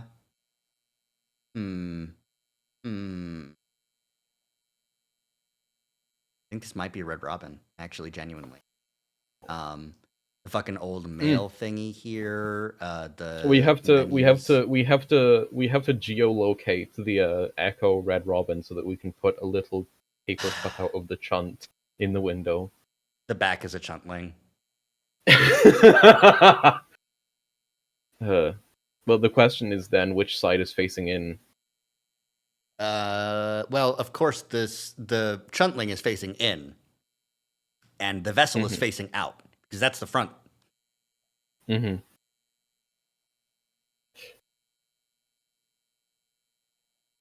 Outside, Leo. He says it like he's talking to a toddler, then stands up and goes straight for the door. Again, I'm pissed off even more the way he's treating me like a little kid. Maybe don't act like a little fucking bitch then. Yep. I deserve it, I know, but I can't help it. That's crazy. It's almost like if you thought about your emotions and had a little bit more emotional regulation, your life would be materially better. Yeah. Maybe if you didn't feel every feeling you ever had to the maximum extreme and acted on those at every option. Well, it's a good defense mechanism when you are a young immigrant who doesn't speak a lot of English getting picked on by bigger kids, Yeah. But yeah, Leo never took down his defense mechanisms. Yep, including for very intimate relationships with other people.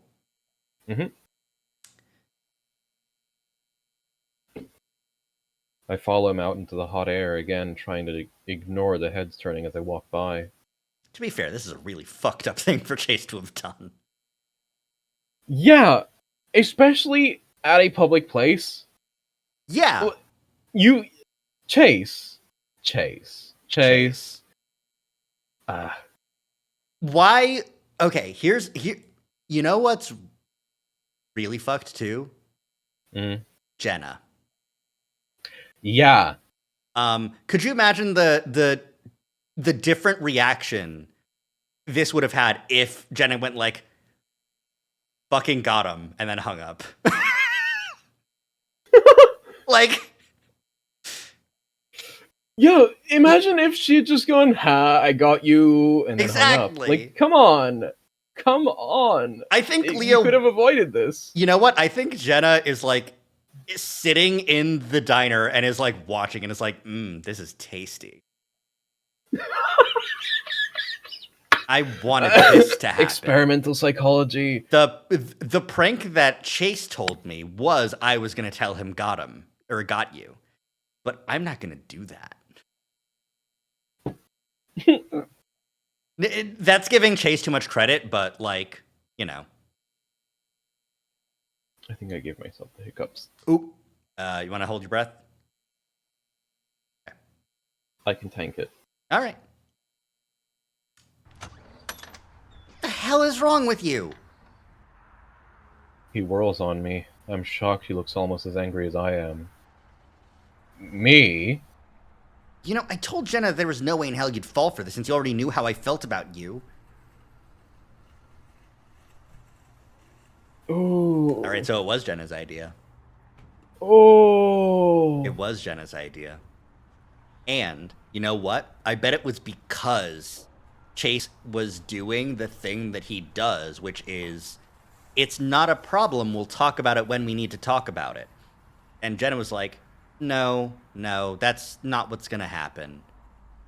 You know what? I think I have a great way to make sure you actually fucking talk about it. Let's do a little prank. Yeah. What do you mean you'll talk about this later? No, you're talking about this now. I'm making it happen. I'm talking about it on a random fucking Wednesday at lunch at a fucking Whataburger at a fucking In-N-Out at goddamn diner. Honestly, the interior and exterior have to be different. Yeah. Because this is a fast food joint and the inside was an actual burger joint. It was a burger restaurant. Those are way different. You don't get those sorts of decorations at a fast food place. Plus, they're just not color coordinated at all. Yeah, the interior being red and the exterior being yellow. Actually, those are burger condiment colors. That works really well, I think. Yeah, okay.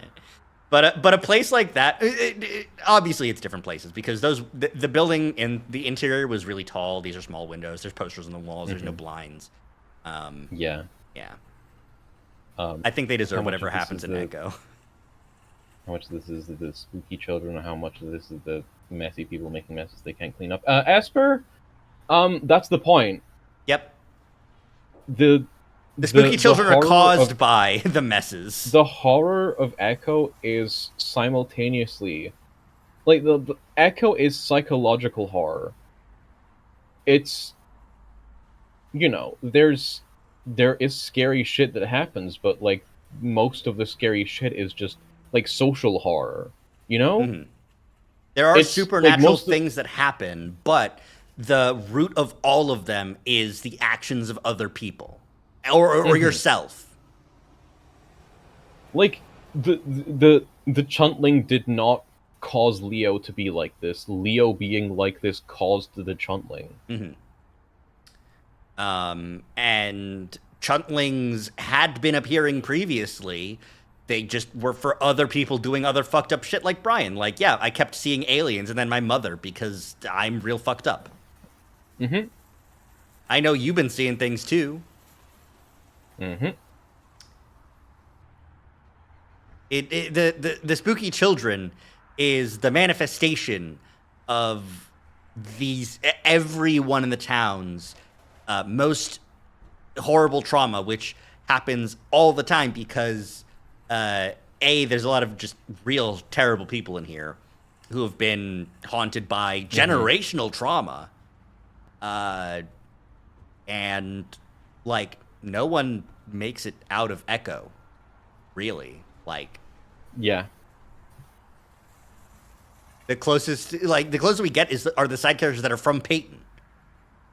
You can take the Chunt out of Echo, but you can't take the Echo out of Chunt. Yeah.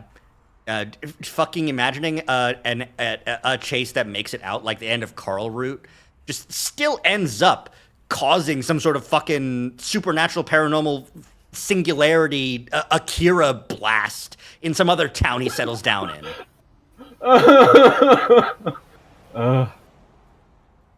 Welcome to New York, built on top of the old New York that Chunt destroyed.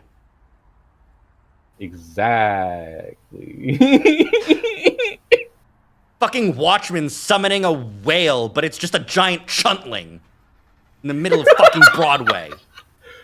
Fuck off. Never. Yeah. I'm the one that should be fucking offended that you think that. That's not fair. You wanted a reaction from me and now you got one. Happy? I fold my arms and glare at him. Oh, you petulant fucking child, both of you. Chase folds his arms too and slumps against the wall looking away from me. He's sad and that fucking hurts. I was looking forward to this all day and he probably was too. It's almost enough to make me take everything back. Almost. Almost. I could write Echo so fucking easily. Exactly. Then Jenna shows up, her light blonde fur almost making her hard to look at as she lights up under the sun. It's almost like she's supposed to be camouflaged against the desert sands, huh? Mm-hmm. She comes running over from the parking lot to hop up onto the sidewalk standing next to Chase. That's really funny that she still wasn't actually even there. Yeah.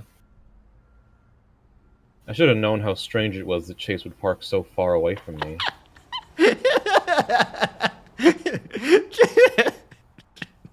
Fucking note on the car door. She has the AC on. She's listening to her favorite music. Her favorite music is Chase and Leo arguing. That is her favorite music. This is just like one of my BLs. I love Jenna popping up with her fucking DreamWorks face. So, got you, huh?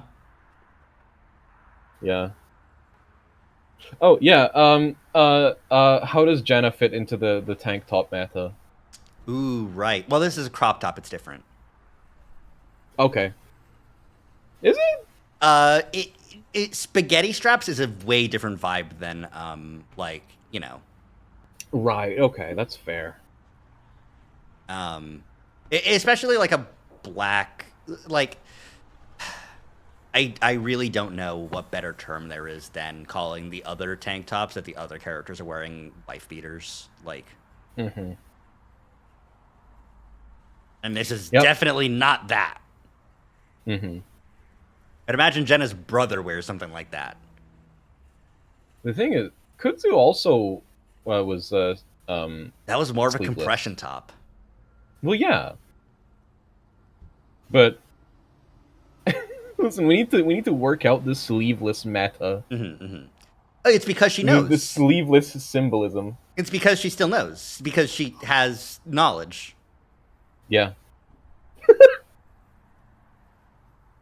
The reason the straps are so slim is because she knows so much. Exactly. Yeah. It's because she reads BL. Yeah. You know what she Jenna reads is? BL, so she reads BL, so she has the perfect amount of genre awareness for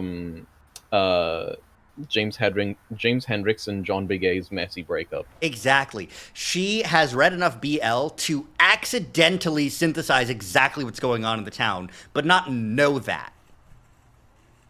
Yep. This is the fucking the guy who accidentally got how the afterlife works in The Good Place. He's like, yeah, So he got true. really I've high never on seen- mushrooms and figured out how the afterlife works. Good for him. I've never seen that show. Good show. It's nice. Mm. Good philosophy. Mm. Really interesting. It's like they brought on like a bunch of philosophy experts and majors and stuff, and were like, hey, how would an ideal afterlife work? How do people live as moral people? And let's talk about that. And also have fucking hilarious actors do great bits. It was good. The only thing I know is the time knife. Yeah, we've all seen it. Yeah.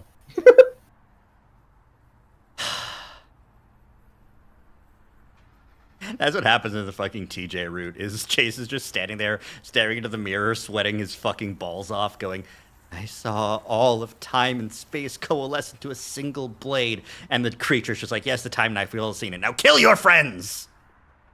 Exactly. Jenna making that face on a YouTube thumbnail. Boyfriend cheating prank? Exactly. There's a red circle around everyone. Fucking Leo's doing the yeeking out pose. No! Yeah. No! Hold on. Yeah. Is that a tag? What, yeeking out?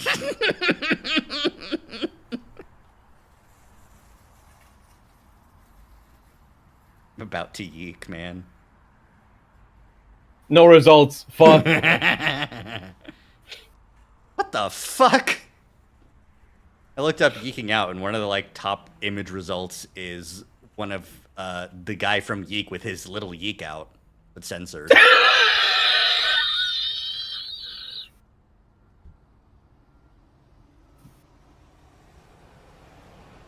Oh my god, I almost passed out.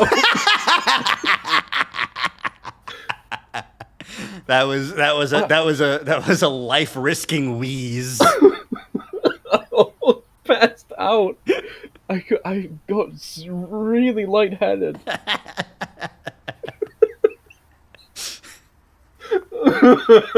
I'm glad you love the way I say things.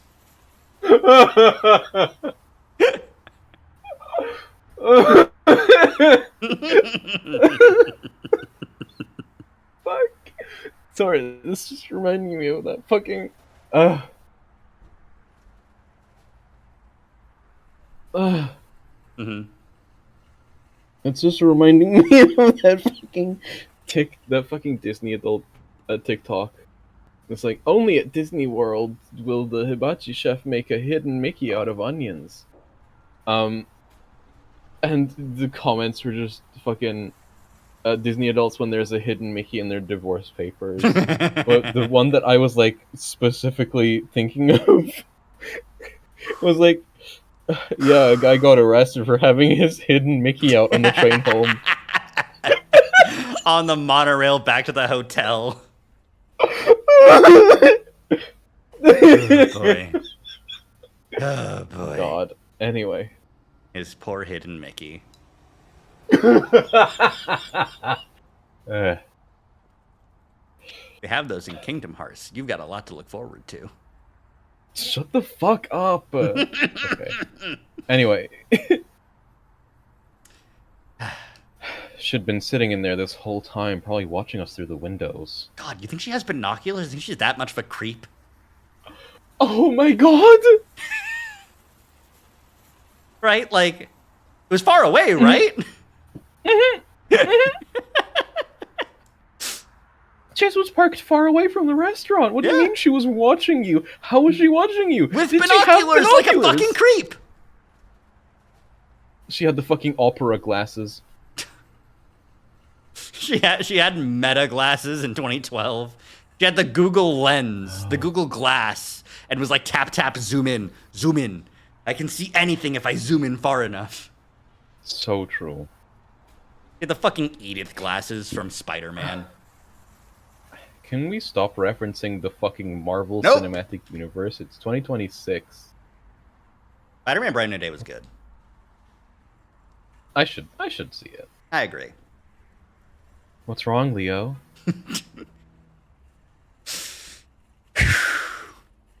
What's wrong, Leo? Thought your otter was getting double dipped? Double knotted. Yeah. Chase gets so hard he passes out. Leo gets so hard he passes out. They both pass out on top of each other. Jenna's Fujoing out. She's got her hands on her head. She's pogging. A Fujo too far? An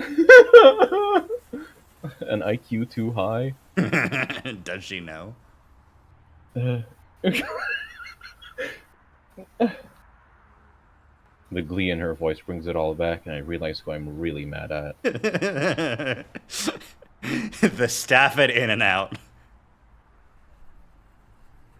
Yeah. She probably pushed him into the whole thing. This was your idea? I reach out and grab the phone from Chase's paw and hold it out to her. She's still grinning, though the initial happiness morphs into a more condescending look that makes me grit my teeth. Okay, here's the thing. As much as Jenna sucks for doing this, everyone else sucks way more and they all deserve it. And the fact that she can do the fucking like, she's like going like, oh wait, you believed it? Yeah. It's a prank, Leo. Making me think I just lost my otter is a prank? This is a fucking joke, then you need to learn how to make one first. Oh ho ho, your otter? I think you gonna need to have a talk about that. Why don't you learn how to take one? How was I supposed to take that? Just laugh and shrug and say, well, fuck, so much for that. Is that what you expected? No, I expected this, which is really funny. I love it when a plan comes together and a relationship falls apart. Exactly. Psychology major. Experimental psychology.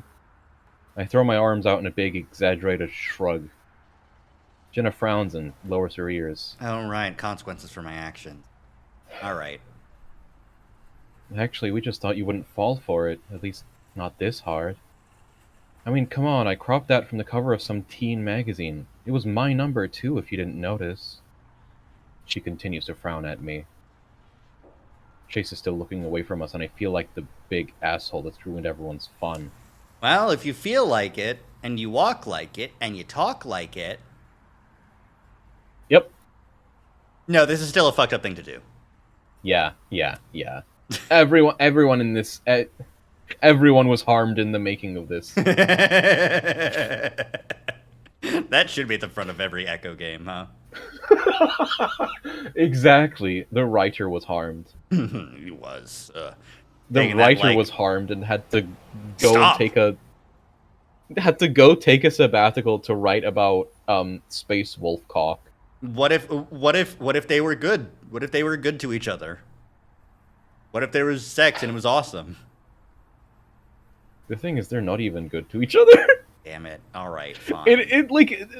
Ad Astra is like, it is a very complicated relationship. Okay. It's like, Howley stepped away from Echo to write like some like super fluffy wish fulfillment, and then realized, wait, I can't just leave it at that. I need to like examine why one would be doing this. Mm-hmm. That's such a trap that everyone that a lot of writers tend to fall into, where they just can't, because like obviously especially if you're a writer like that, where you dive into the most like cerebral aspects of why a personality is like that, you can't just get away with being, and then they all lived happily ever after. Like, no, why were they having a conflict in the first place? Why did they need to meet each other in the first place? Are they really good for each other, or is it, a false fantasy that they're relying on? Yeah, it's a really good trap to get trapped in, because Ad Astra was really good. Yeah, because because doing that sort of analysis is extremely important and leads to a lot of good character development. Especially if the characters are doing that analysis in the actual medium, because if they're not, then that's Echo. We're definitely not going to be streaming Ad Astra, but I think that you should read Ad Astra in your own time. I'll consider it once I have time again. It's Anyways. good. It just wasn't a good time, all right? No? You fucking know. You fucking know. I know you know.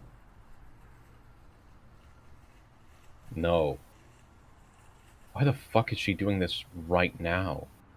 I just wanted to talk to Chase alone. I look back into the restaurant and a server behind the counter is looking at us, a tray of food in her paws. Some of the patrons are staring too, like I give a fuck. You've been giving a fuck this entire time, man. Fake DGAFer. Yeah. To be fair, there's a difference between like I don't give a fuck in general all the time versus I'm so mad I don't give a fuck right now. Despite the fact that I do care.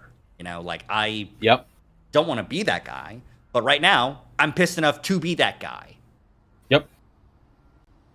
You are that guy. What the hell are you doing here anyway? Semester ended last week. So you're staying at home for the summer? I give her a confused look. Fair enough. Of course not. I'm staying with Emily. Oh, your friend from Peyton who comes to pick you up when in certain routes? Maybe? Maybe. I don't remember. Because she's mentioned I'm going to have some friends pick me up in like TJ route.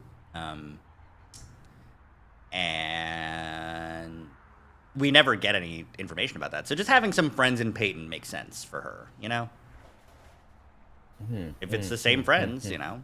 Eh?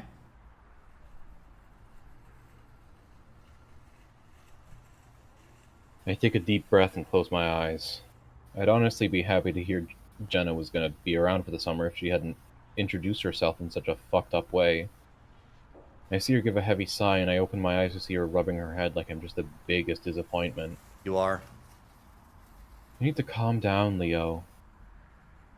Understatement of the fucking century. How can we ever have fun if you're exploding all the time? I grit my teeth again, and I have to work, not to snarl. Telling me to calm down is the worst thing you can do right now. I'm tired, I'm hot, and I just wanted to have lunch with Chase. I glance at the phone and see it's already 20 past the hour, which means Chase has to leave now. I squeeze the phone hard in my paw, but Jenna doesn't seem to notice. You're overreacting. Am I? Oh. I noticed the screen was getting darker. I noticed it was getting darker. I didn't know why it was getting darker. I now know why it's getting darker. Oh. Yeah? Oh. Do you remember? No, I see it now. Mm-hmm. I just wanted to have lunch with Chase. I just wanted Chase. Chase. Mm-hmm. I feel something snap inside, and rather than chuck the phone in Jenna's direction, I spin and start to throw it down on the sidewalk. I realize at the last second that it's Chase's phone that I'm throwing, and I try to grab it back up at the same time I throw it. I only succeed in clipping a corner, which sends it into a flip before it hits the concrete. The crunch sound, along with the sparkling spray of glass, tells us all that I just smashed the phone to hell. I wince and flatten my ears. I wonder. That's crazy. You just wanted to hang out with Chase and then got really, really angry. Irrationally angry.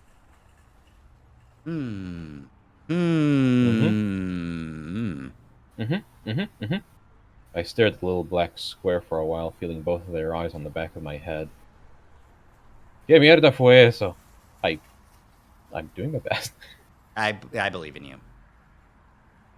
I curse myself, though I've said it enough times before that I know Chase recognizes the phrase. Slowly, I turn around and my face flushing as I try to meet eyes with him. Dude, I know you're mad, but that was my smartphone. That's gonna be a $500 replacement, and I don't have a job because I'm a not because I couldn't get one, but because I want a job that's interesting. It's not a good reason. I could work fast food if I wanted to be boring. Fucking chunt way to be. Yep. Can't ask my parents for a new phone. Otter, I'm sorry. I'll buy you. I'm going to Pueblo, Leo. Here, now, as a result of this. Oh. And now you have the full context for how Chase left. Yep. The Chuntling did a great job. Yep. He's looking at me now, and his hazel eyes feel like they're piercing right through me. As fucking if. His piercing hazel eyes. Most normal guy in the world, and he's like looking a little bit hard.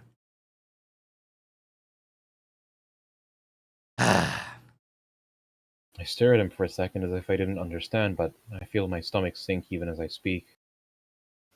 What? He's sucking in his cheeks to stop himself from frowning the way he does when he's trying not to cry. Jen is silent, looking away, but my gut tells me she already knows this. And she already knew this, and that starts to bring back some of the anger. That's really fucked. That Jenna did know and still wanted to do this shit, you know? What the hell are you talking about? He said, going to Pueblo in August. Got accepted in January. Wait, okay, so this is the summer of senior year then, is, you know, going. So this is after high school. Yeah, okay, yeah, Jenna's already in her first year of college, and she's only 1 year older than Yeah.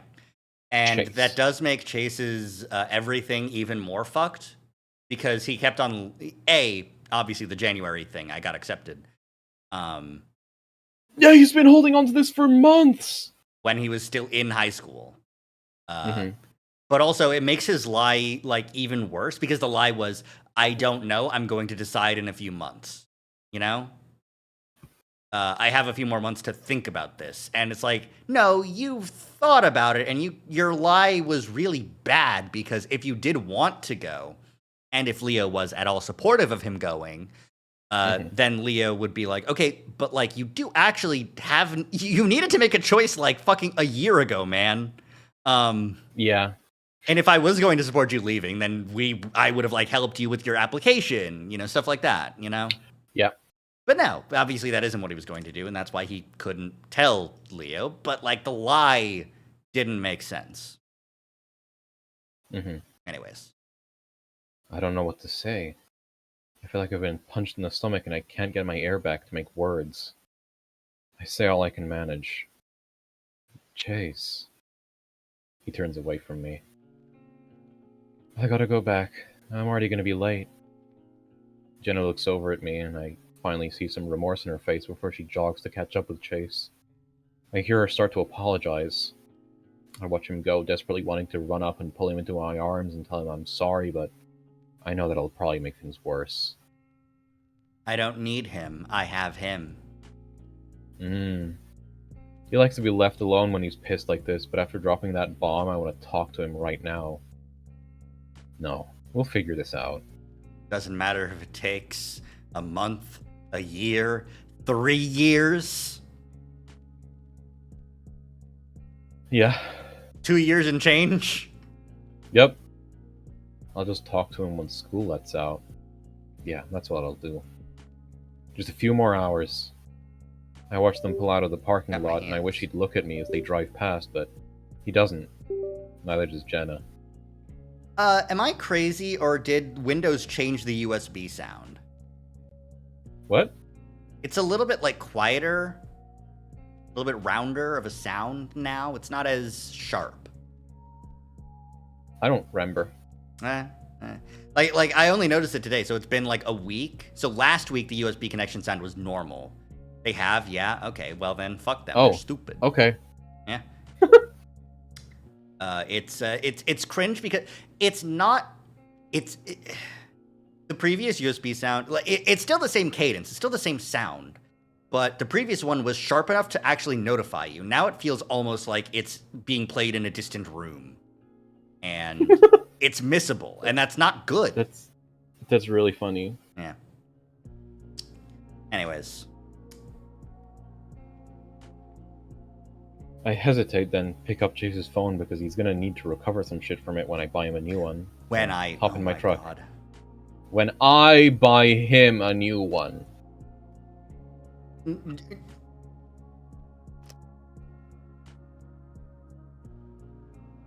I'll buy you. I'm going to Pueblo. I'm still going to buy him a new one. Ugh. Yep. Was this also written by Howley, or?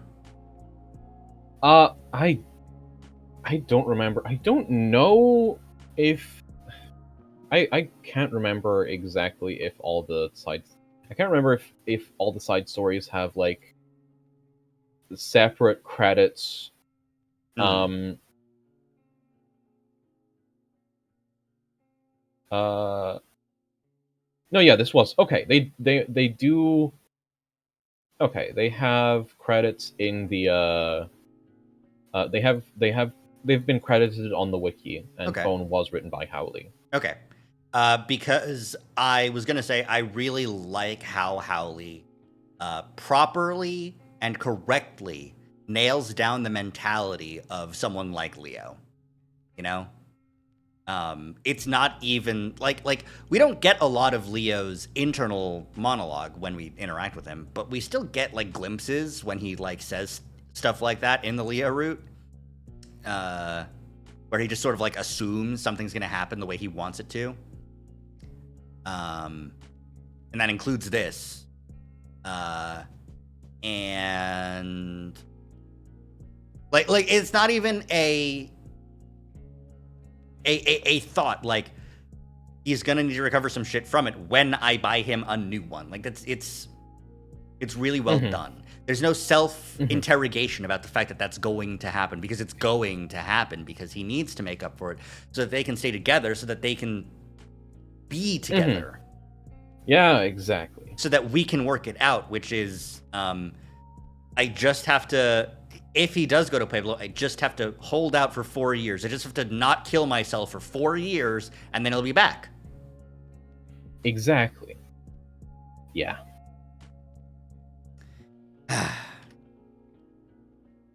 I sit there for a second, not sure what to do. I feel sick and angry and tired all at the same time. And hungry. You didn't get your burger. Real fucked up. That's the most fucked up thing about this prank. Yeah. Hi. Hi, Cav. Hi, Cav.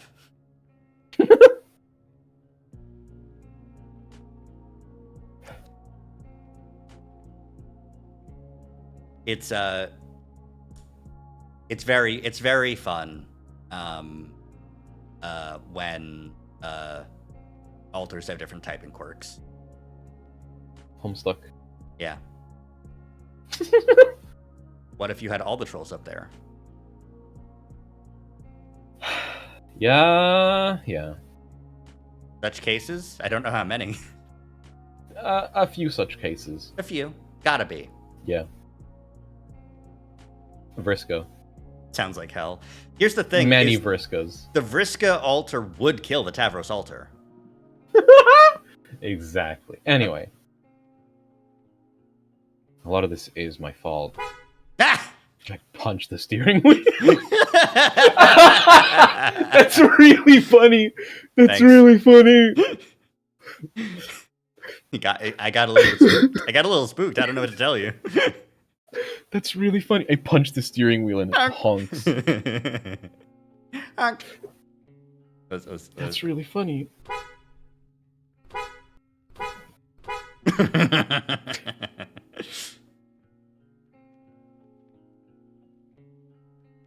And that feels so good. That feels good, so I do it again, but then I realize people are still staring at me through the windows. And you do care now. I flipped them off before I put the truck in gear. Oh, Leo. You are so fucking bad. Leo. You are so bad at this, Leo. man. Oh, Leo. Is this why Chase is leaving me? Because I can't control my fucking temper sometimes? See, look at how fucking different these filters are. There's like 1, 2, 3, 4, 5, 6, 7, 8, 9, 10 color bands in the sky above this fucking restaurant. Yeah, there's... And then there's 1, 2, 3, 4, 5 with way less dithering between them. Yeah, it's definitely a slightly different posterization filter. And we don't see the same sort of artifacts of different colors showing up on the road here or on the thing here. And we never saw any of those in the other buildings we saw, I think, either. Yeah. Anyways.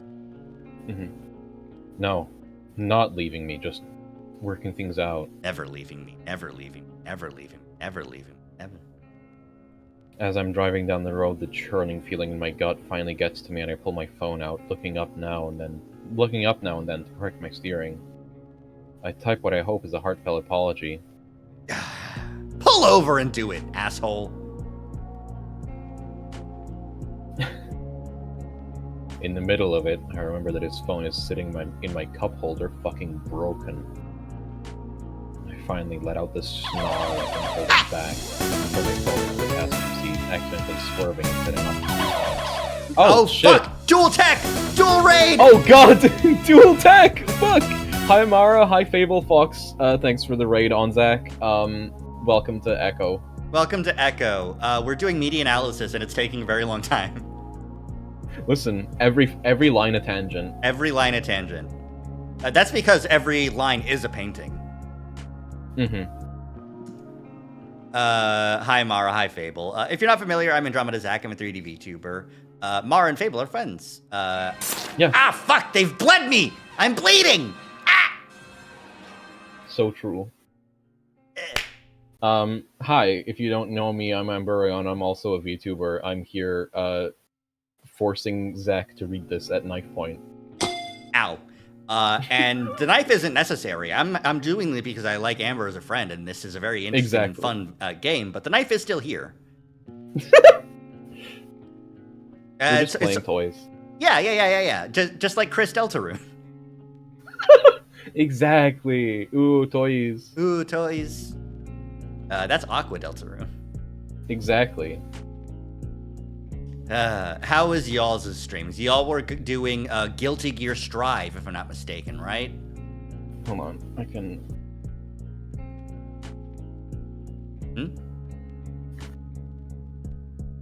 Oh no, are you putting a knife to my... Oh, you're doing Shadow. No, okay, yeah. I was, Thank you, Seribot. Everyone follow. Yeah. I hope you enjoyed your streams. Take your post-stream recovery, best you need, all that good stuff, and hope to see you around. Yeah. Anyways, yeah, Leo sucks. He's a Texan driver. Accidentally swerving, setting off a few honks. A few honks from who? It's Echo. No one's on the road. You from the past and future? Yeah. I grip the steering wheel with both paws, blinking furiously as the road starts to blur. Actually, that's so fucked. To be a Texan driver while there's other people within honking distance. And while you're crying. Yeah. But, that's, you just have to do that sometimes. No, I'm not gonna cry. I don't need to cry. This will work out fine. We just need to talk like we always do, and even if he does leave, we'll work something out. I'm not gonna fuck this up. Lines that age badly. Tweets made seconds before disaster. Tweets made 2 and some months before disaster. I'm not gonna lose my temper ever again. So when were those holes made? Yeah. Chase seemed surprised to see those holes in your drywall. It's almost like you bottled it up even harder than ever before. You know what Chase was even more surprised by? The search history? No, the hole in Kudzu's skull. Oh, that was pretty shocking, yeah. I'm not gonna lose my temper ever again. Brother, you shot Kudzu in the face!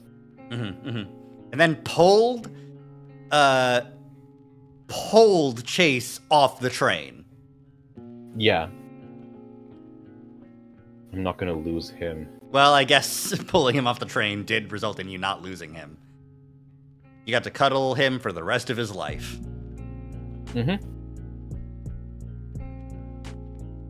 Was it worth it?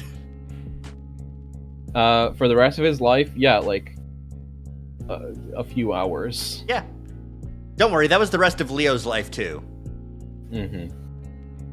Fucking... As soon as he realizes the body's cold, which might be like a week, he's fucking shooting himself in the head. Yeah. Though honestly, I could see the chuntling just like puppeting or like just like whispering into fucking Leo's ear, you know? Mm-hmm. Not puppeting Chase's dead body around or anything, but like, you know. Mm-hmm. Mm-hmm. Mm-hmm. Anyways. Mm-hmm. All right. Do you want to go for another story and take a BRB here? Yeah, we can take a little BRB and then we can dive into another side story. I don't know the relative lengths of all of these side stories, but considering how many fucking tangents we always go on, Niles. I think We might just have to. sides. Yeah, we might just have to like 2 side stories per stream. So this means the side stories will be like their own entire route. Yeah. All right. Let's go on a quick Yeah. BRB, recuperate. We'll be back in a few. We're gonna run an Yep. ad. Bye.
I have returned. Return of Zach.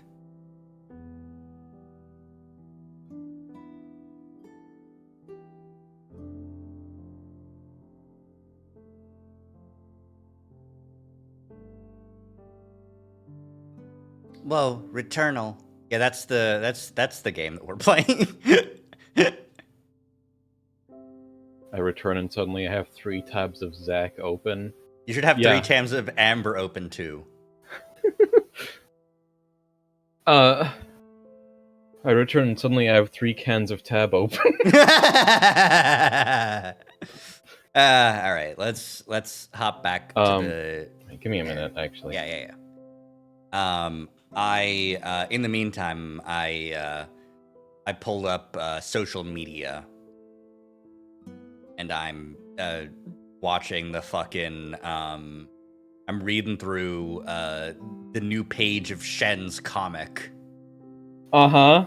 The what's this called again? The Boy from Venus. I'm just waiting for the egg to crack. I am in love with the Patreon post that he made that was free. That was like, I hope I'm not actually like queer baiting you with anything. But in the same paragraph going, I am going to therapy for gender stuff. Mm-hmm. We just have to hope that the therapy is like, yes, and not gender affirming care and not exploratory therapy. Mm-hmm. You have to live. Mm-hmm. Anyways, the comic has a guy dressing in more feminine clothes, and the girl character goes, "Do men harass you for dressing the way that you do?" And the guy goes, "No idea. It's beneath my notice. Even if they did, it wouldn't bother me. I'm beyond that. Now, how would you like these? Let's go shopping." So true. Anyways, I need to look up methods to, what do I need to look up? Deep clean my glasses. Because at a certain point, I don't think the isopropyl alcohol spray gets everything, you know? Mm. I think after a year of just using that, like, enough grime builds up that isn't getting cleaned away. I mean, I've noticed, like, on the lenses, generally it's fine. My lenses generally keep clean just fine, like, not even using any kind of, like, alcohol, just, like...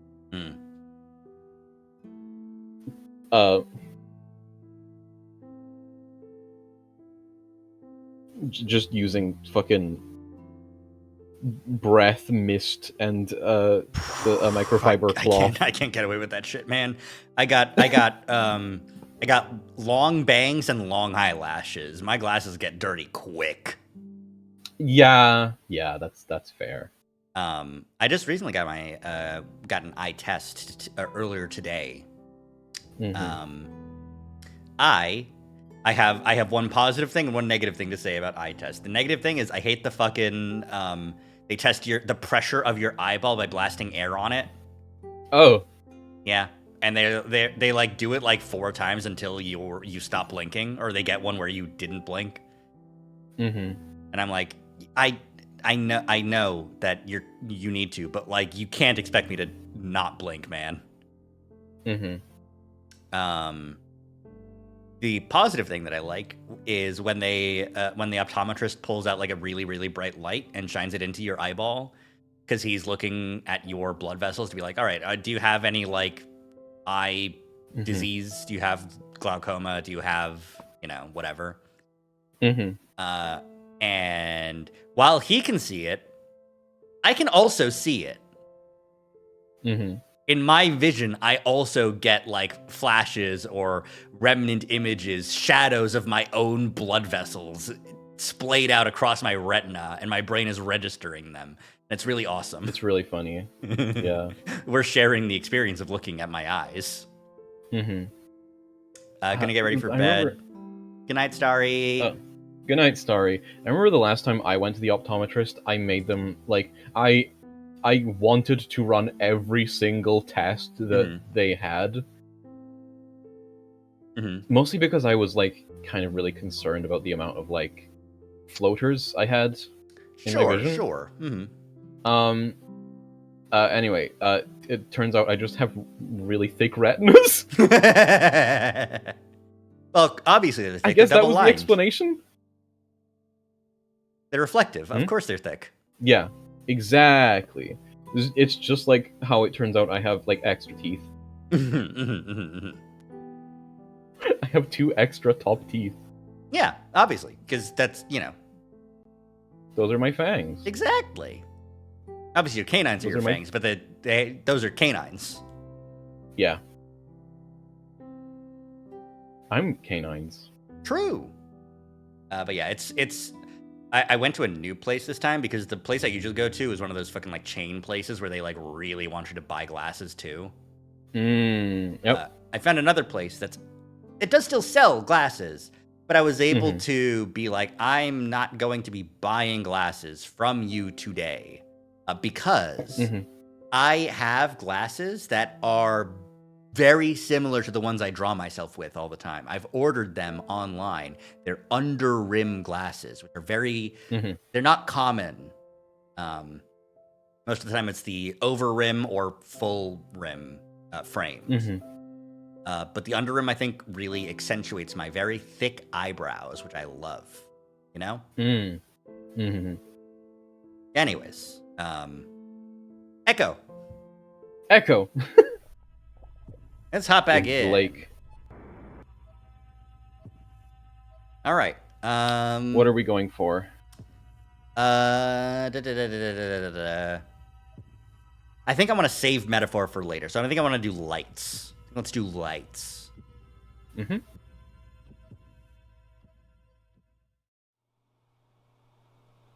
Ooh, 2010, eh?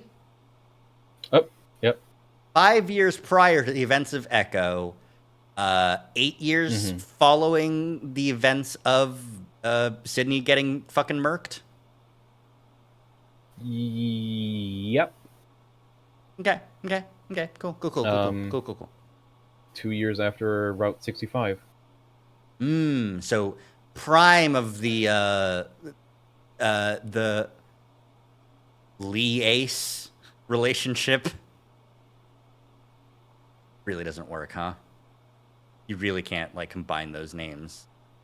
It has to be a slash ship name or a metaphorical ship name, you know. Yeah, and which name goes on which end of the slash denotes which one is topping.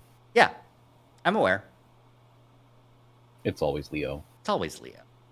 It's always Leo. Leo would never let Chase top. Yeah. Chase would try one time and then get dommed so hard back into bottoming that he would go, all right, well, that was pretty hot too, so I guess I'll just, Top breaking. Exactly. Dun, dun, dun, dun, dun, dun, dun. I look down at the cup in my hand again, trying not to make eye contact with anyone around me. Is this another different narrator? I think the narrator on this one is TJ. Okay.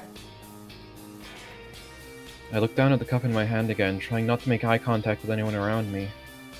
Part of me wished I had stayed home tonight, but Sarah asked me to come, and I'd feel bad turning her down. She looked so excited when she mentioned how much effort she and the rest of her Bible group put into this party. Yeah, it's fucking TJ. Yeah. She'd said that after a recent string of storms, the school wanted people to know that there was a severe weather shelter in the basement of the church. At first I thought it was going to be a bland-looking concrete basement, but as it turns out, Peyton's old school gym is beneath the church. Oh, man. It's a small basketball court with bleachers that fold back against the walls and old basketball rims that are pulled up towards the ceiling so that they're out of the way. Yep. Classic basketball court. Sarah and her friends strung up streamers and lights along with all sorts of other party decorations, turning this drab old gymnasium into a pretty cool party room.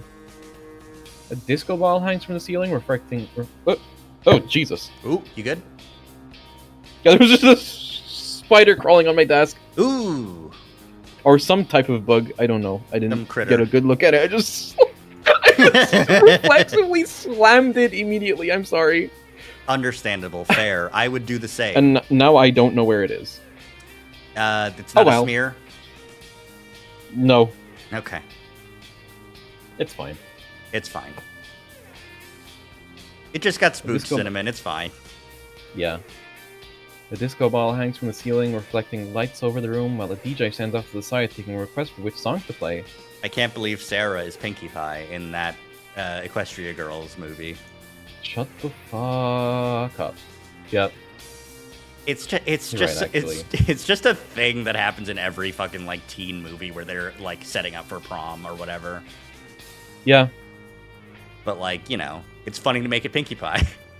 Yeah, exactly. So far, mostly 80s and 90s pop songs. Yeah, you fucking freaks. Yeah. No, I was gonna make fun of them for being like, no, if it was 2010, then they'd be playing like club music. But it is a Bible study group in the basement of a church. Mm-hmm. So yeah. This is God-fearing, 1 foot apart dance music. Yep. Not, the shit they played at like my middle school, which was like this is club music, and then like the boys and the girls would like be like grinding and twerking, and we were like not old enough for that to be a thing we should have been doing. So I went to a Catholic high school.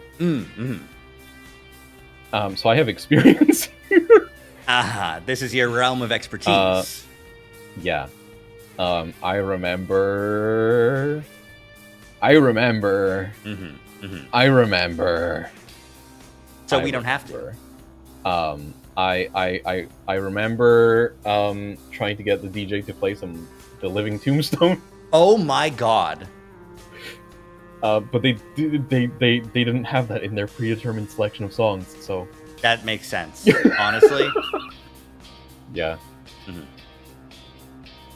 A group of adults stand around the DJ, probably to make sure nothing too risque is played. So they weren't as prepared as your high school was. Yeah. Well, my high school, the predetermined selection did have some modern songs. Almost all of us are standing around talking or avoiding eye contact, save for a few adventurous souls dancing awkwardly next to one another. I finish off the last of my drink and decide to head back over to the punch bowl. Which is just punch. Yeah, it's just punch. No way they'd This would be... Okay, so TJ is in 2015. He's 21? No, TJ was... Hold on. TJ was... Because I know he's younger than everyone else. TJ is 19 in Echo, so right, okay, he would so be... This he was is 13 in... 5 years previous. 5. He was 15. He's 15 here. 14 or 15? 15. Okay. I'm guessing his birthday is... Somewhere between March and November. Yeah, his birthday is in the middle of the year because he's 13 in Route 65, but he's 19 in Echo. Which means he's 15 here, which makes sense for everything being extremely awkward. Yep. I keep my head down, avoiding eye contact as I walk through the crowd. I reach the refreshments table and ladle more juice into my cup and sigh to myself. How many opes do you think it took him to get to the punch bowl? Oh, yeah. Sorry about that. Oh, excuse me. Getting behind you, getting past you. Gotta. Yeah, fucking Canadian. Yeah. I think he would slip back into it because none of the others are around. He would slip back into it because he's apologizing. They said he said that they bullied the Canadian sorry out of him. Yeah. No, Cinnamon, it's endearing, okay? It's a charm point. It's a charm point.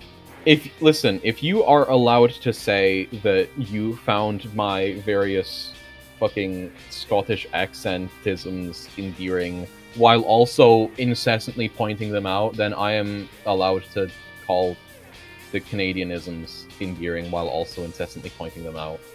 You can't fetishize Tuesday and say that sorry isn't cute. Yeah, exactly. Listen. I know exactly how it goes.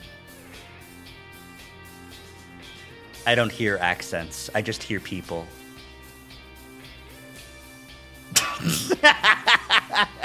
You have an accent. Oh, yeah? Everyone has an accent. It's interesting because where I am and the sort of... I was sort of transplanted at a young age from one region to another. And... It's difficult to recognize if I have an accent at all, because it's kind of Yeah. the words that like you would associate certain accents from. I don't say with those accents, but it's I don't know. Yeah. I don't know. I don't know. Who would know? I don't Probably know. some sort of a linguist. Listen, you hit the re. You hit the re? Yeah, you hit the fucking tongue trill in place of a D. I don't know. Yeah. That's accent. That's accent. Yep. That's it's those fucking Chinese videos of it, like, here's how to sound more like a natural American. Mm-hmm. And it's Water. Water. Anyways. I really shouldn't have come here tonight. My parents are out of town for the weekend, and I had to ask Chase and Leo for a ride. And now they're probably fucking in the backseat of Leo's truck. Yeah. Also, Cinnamon, I don't want you to stop. But I just know what happens when it's pointed out, even if it's pointed out in a way that it means that you find it endearing. Never change who you are, because who you are is attractive to other people. Yeah. Actually, that's the very bad reason to never change who you are. No, I changed who I am because I'm a streamer. Never change who you are because other people might like you is a really bad motivation to never change. Yeah. I need to analyze that, but maybe not on stream. I figured since they were already heading to Peyton tonight would be alright, but something about their mood made me think that I'd ruined their night. We can't have sex. We just had to... TJ was right here. I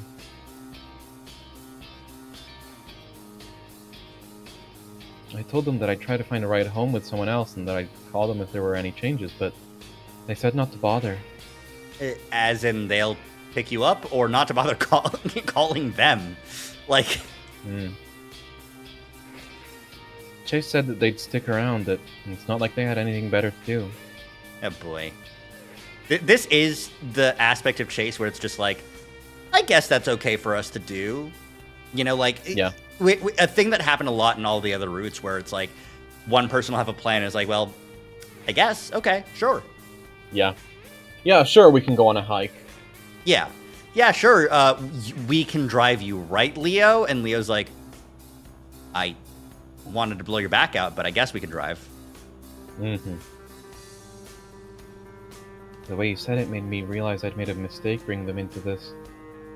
I can't take my mind off of it now. I tried to make Sarah's night a little better, but ended up ruining Chase and Leo's. I'm getting bad points because I'm a bad friend. I'm gonna go to hell. Yeah.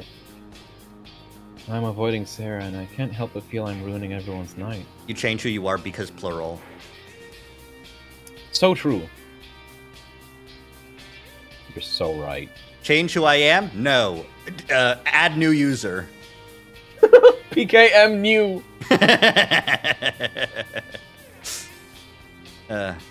Create new world in Minecraft. I have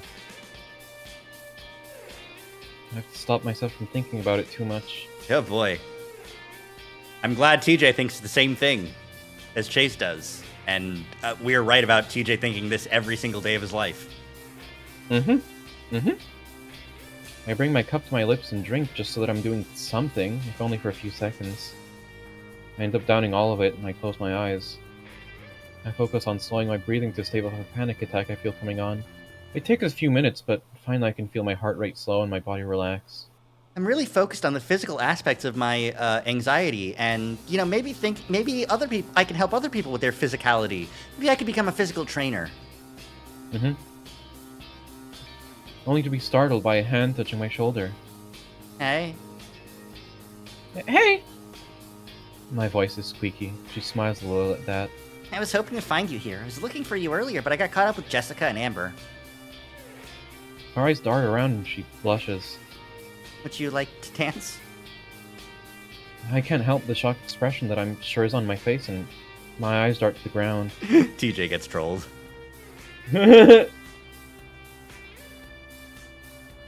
I start mumbling out an excuse before Sarah reaches for my hand and pulls me to the dance floor.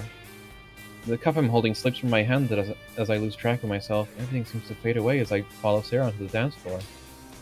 She turns to me and pulls me closer and places my hand on her hip. I hope the music is loud enough to mask the gulp I make when my hand touches her dress. Sarah's wearing an off-white sundress with a red ribbon around her waist, and I can't help but stare at with how cute she looks. Oh my god! This is really cute as a thing. Yeah. I'm dying. I feel overdressed in my outfit. My mom had laid out my clothes for me before she and Dad left. A light blue dress shirt and tie paired with slacks. Sarah's smile snaps me out of my reminiscing as she waits for me to take the lead. I force myself out of my trance and take a tentative step right onto Sarah's foot. She squeaks and pulls her foot away. Yep. Sorry. Sarah just giggles at me while my face burns. There are a few more missteps before we get a rhythm down, and I can't help but feel kind of good about myself. I'm kind of schmooving. I'm kind of busting it down. Sensitive style. Busting it down Christian style. Busting it down in a God-fearing way. At least I still have a chance at making Sarah's night and not completely ruining it. Her smile seems to have a way of relaxing my nerves, and soon enough I'm smiling back at her. Oh boy. You know what it is about Echo? Mm-hmm. Is the town has a way of like developing these sorts of relationships, I would say. These, like, everything's terrible, the world is falling apart, but when I look at this person, everything's better. Mm-hmm. I don't necessarily think that's like 100% like an Echo thing to happen, but it makes sense if it is, because those types of relationships can get really toxic because of the possessiveness of the I can't live without you, the addiction of it all. Yeah.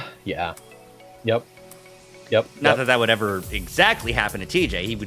I think he would just, like, at worst, he might put on some really sad puppy dog eyes, you know? Yeah. Which is crazy for a cat, but... Mm-hmm. Anyways.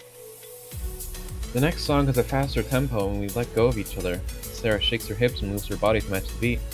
And I think about a big bucket of water being poured on my head. I fumble, not knowing what to do with my hands, so I start to copy Sarah and hope she doesn't notice. Autism.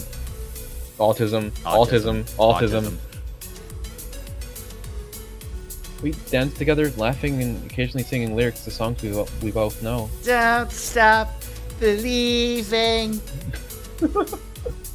Oh! Yeah. See, the thing is, they're kind of cute with it. They're kind of cute with it.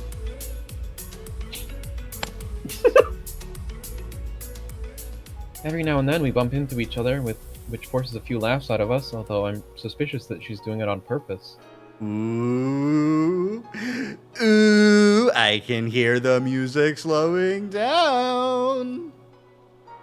Mm-hmm. This is the part where the real couples keep dancing and everyone else makes their way out. Yeah. Before long, the tempo of the music starts to slow, and we find ourselves slow dancing once again. Sarah pulls herself closer to me this time until our bodies press together. She looks me in the eye and smiles warmly before putting her head on my shoulder. She wants you bad, dude. Yeah. My body tenses and I can feel her breath warm against me. I can feel her body present to me as she hugs me tighter. Ow. Mm-hmm. Sorry, this is just so cute. I had a stroke. This is just so sweet. I passed out from diabetic shock. So true.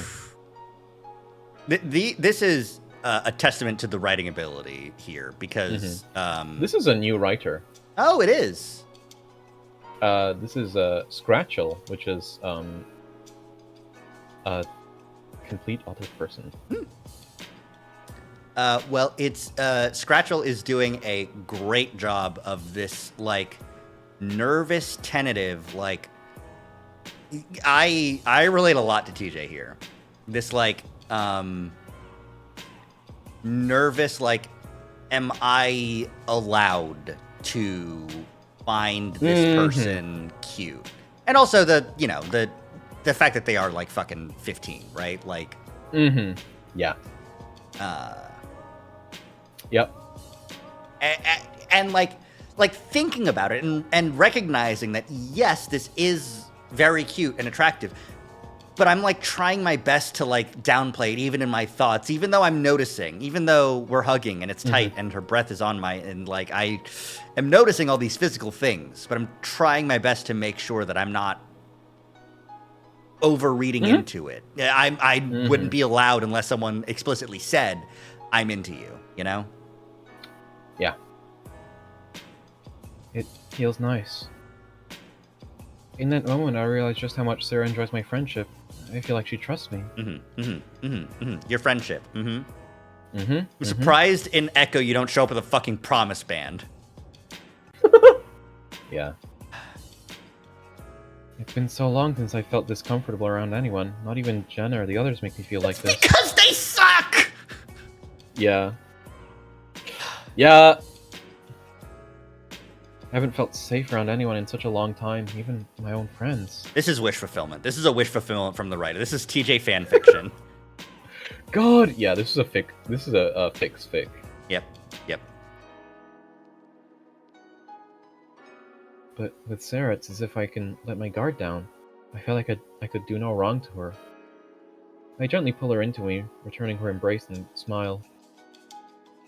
Unfortunately, my body reacts to this in the worst way possible, and my smile fades as I feel my pants getting tighter. You are 15. Many such cases. Many such cases. It's fine. Do what everyone does. Find a textbook and slam your dick down. Everyone does it. Oh, you're not in school right now? I guess you can't. Cock injured. Snap. Whoa! It happens. Visceral! Yeah?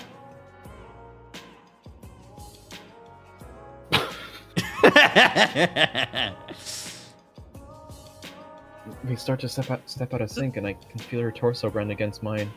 I can feel her press her hips into mine. But where's the room for Jesus, Sarah? Sarah! Yeah. I tense and try to pull my hips away, but that only succeeds in making matters worse as the angle changes and I can feel myself bumping into her. Sarah's hand travels down my back, coming to a rest just above my tail. Oh my god, she wants you bad. Oh my god, man. Oh my god, man. She wants to find a truck for you two to get into the back of. Yeah. Maybe. Until she whispers it into your ear, you don't know for sure. Yeah. My entire body is tense and I can feel myself starting to panic before the song fades out for another with a faster tempo. Sarah pulls her head from my shoulder. I love this song. She pulls away and I feel a wave of relief wash over me, hoping she didn't notice or isn't angry about what happened. And no part of your thoughts include... Was she maybe interested? Because obviously that's not allowed. That's not an allowed thought. Mm-hmm. Oh, was she doing that intentionally? Like, no, that's not something that you're allowed to even consider. Yeah, obviously not. She starts to bounce and hop to the beat, and I follow her lead, but she turns around and pushes her back into me. Oh my god. Boy, I want that Canadian dick so bad. Jesus Christ. She gives me a wink over the shoulder, and as she dances, her body grinds against mine. She sways her body while I try to focus on dancing, but I can't keep up. Poor TJ is gonna fucking nut in his pants right now.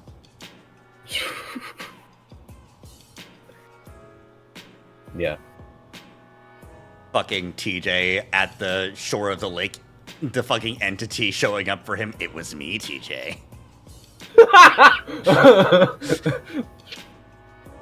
We jerked you off at super speed so it would seem you nutted at just a woman's touch.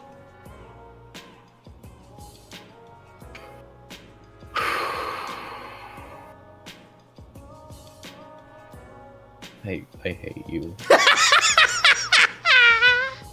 I love you too, Amber.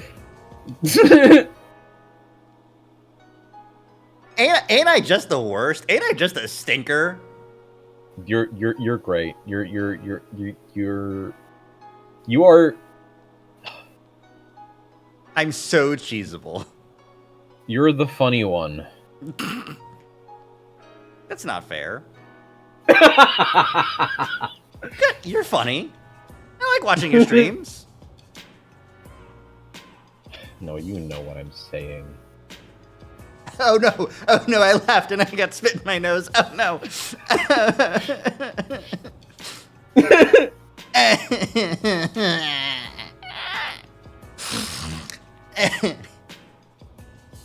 Horrible. Horrible. Do you need a minute? Do you need a minute? No, it's just spit. It's fine. It's just gonna make my eyes water for the next 30 seconds. Ugh. Mm. That's how the physical experience goes. Ugh.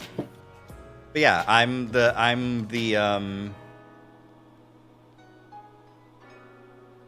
bokeh and you're the straight man. Yeah, okay. That we're still both comedians. Yeah. And we have our own solo careers that are very good. Oh. Yeah. Yeah. Oh man. Hmm?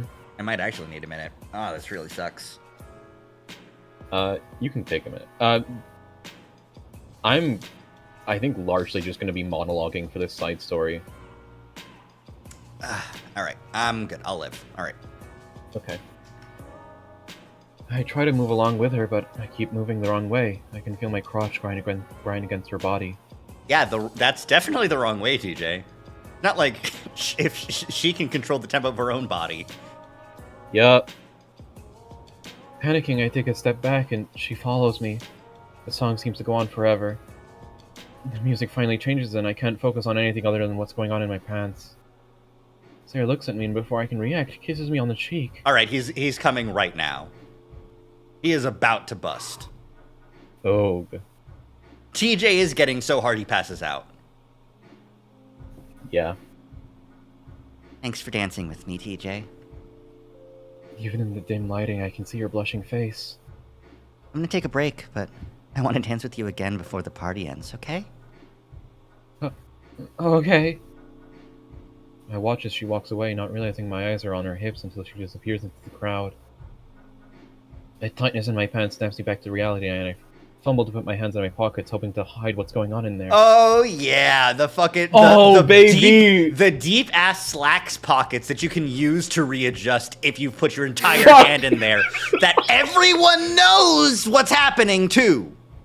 Everyone can see what everyone you're doing, but you think you're being so sneaky. You think you're being so sneaky because you just got your hands in your pockets. The only I was told by my parents at an age where I was not doing this, but if you have your entire hands in your pockets, it looks like you're messing with your junk.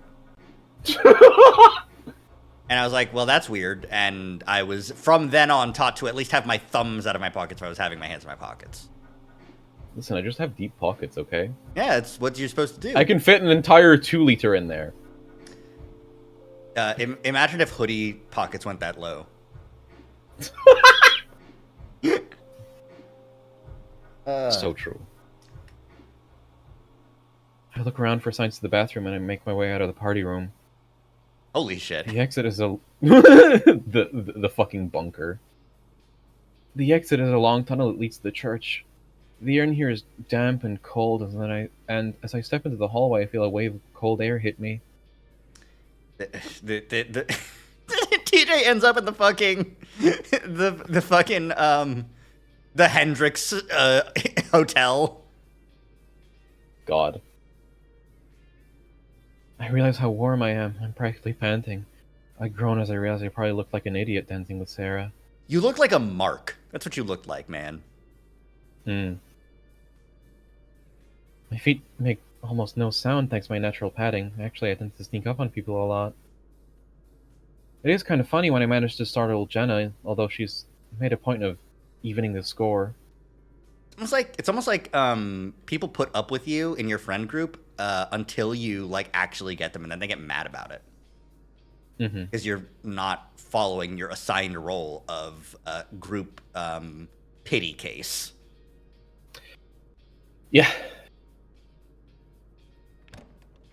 The restroom is a one person at a time kind, and I lock the door behind me. As I'm going, I remember that Chase and Leo are somewhere around here. Maybe I should go chat with them? I finish up and make my way down the long, empty hallway. How do you finish up, bestie?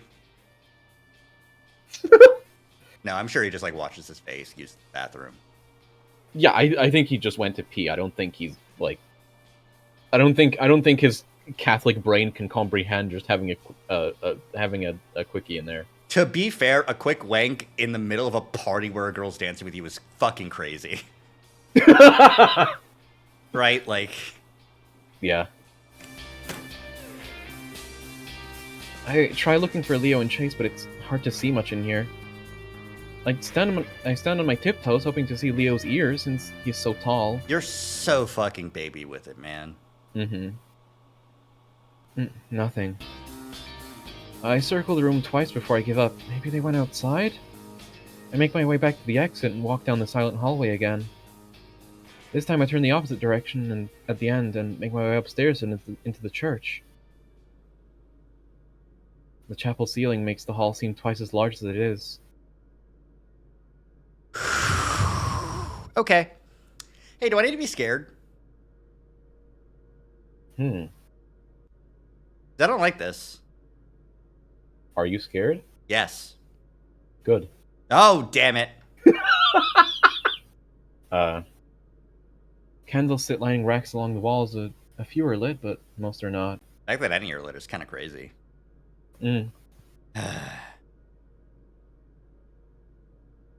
sure it's fine. I'm sure I don't need to adjust my angle of viewing to artificially increase the brightness and see through the contrast of the... You know, It's literally fine, Zach. An altar made of marble and covered in a white cloth with a gold trim stands in front of a big wooden cross. This is really funny because obviously you do need to explain and describe what's going on. Despite the fact that no, I know. Right? Like, you could just say, it's a church, and I'd fucking get it, man. I'd get it. I know that you need to for other people who might not get it, especially even people in other denominations of Christianity. I was raised Catholic. I get it. Yep. I know what it's like. A wooden podium stands off to the left for the priest to give his sermon. Yeah, I get it. Wooden pews fill the empty space in the hall, while a balcony for the choir overlooks the entire chapel. That's genuinely like the only difference between this and like other churches is just like, where does the choir stand? Is there a balcony? Is there a second floor? You know, yeah. Like, that's it. At mine, they were just like all up at the back. Yeah, yeah. behind all the pews. The church that I went to's choir was, I think, in the front, and then they also had like a band next to them. I don't remember for sure. I don't even know if they had a choir. It's all just group. Whatever. The church organ is on the balcony, probably so kids don't mess with it. I don't know anything about this. My parents never took me to church. Mine, I don't remember. It probably had an organ, but they never used it. I think. All the hymns were just, we were all fucking, it was just acapella. Yeah. There was an organ at my church. I don't know where it was, but that's how it would always be. Before a hymn would start to go da da da, and then that would be like the sort of like key to get started. Might have just been a piano with a loudspeaker. Who fucking knows? We definitely had a piano. Yeah, I think. Anyways. Oh shit. I walked through the front door thinking that maybe they went out for some fresh air. TJ, look out. Jenna's going to jump on you all feral-like. No one there. I make my way to the parking lot to see if Leo's truck is still here. My heart sinks a little lower as I walk toward the lot. The thought of them abandoning me at my weird Christian party at the front of my mind. TJ, I know I can't change fate. I can't change what's going to happen. But your life would be so much better if you stopped thinking about them and just hung out with Sarah. Yeah. Think about the world in that timeline. You would just be hanging out with a person who likes you for you, that you're comfortable with, who is a little bit into you physically as well. And you don't have to worry about how other people... I mean, you're still gonna worry about it, but you can bounce like Jenna's going to in like a year. This is the timeline where Chase got kidnapped after his post on Peyton List. And this is the good timeline. It's not, because Chase had to... If Chase wasn't there to convince Leo to take TJ to the party... Leo would have still done it, because Leo cares about his friends. And he wouldn't have... He wouldn't have been distracted by Otter Ass. But he would have been even more overprotective of the entire group because a second Otter went missing. Yeah. So he might not think it's a good idea for TJ to go anywhere without him being there. But it would take... He's got is, Sarah, and he might be able to be convinced. My point is that the only good timeline that's possible is one where Chase suffers. Yep, that's true. That's just fully true. If someone kidnapped Chase, locked him in the fucking basement in Peyton somewhere, like... Peyton would get a Nexus event, but like it'd take a while to build up all that evil in a new place, Yeah. Listen, he's the Omelas child. He's the Omelas child if Omelas fucking sucked. Yeah. We have this child, we torture him in the basement, and it makes everything worse.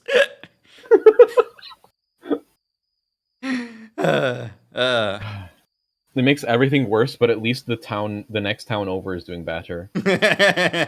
Without him. Yeah. The Omelas child if the neighboring city of New York was fine. Yeah. Luckily, I spot Leo's truck sitting near the back of the lot, so at least they're still here.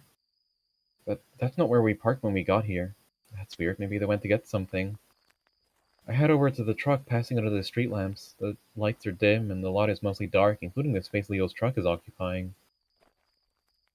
I assume that they just got back from wherever they went, and they're still in there, so I make my way towards the truck. TJ, TJ, they drove to a dark part of the parking lot. Mm-hmm. Mm-hmm. TJ, there's gonna be a Mm-hmm. sock on the fucking door handle. Yeah. I can start to make out that someone is in the driver's seat, but the passenger seat is empty. I can't quite make out who it is, but it has to be Leo, right?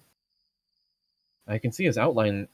I can see his silhouette outlined by the back window, but something seems off. Like, it doesn't really look like him.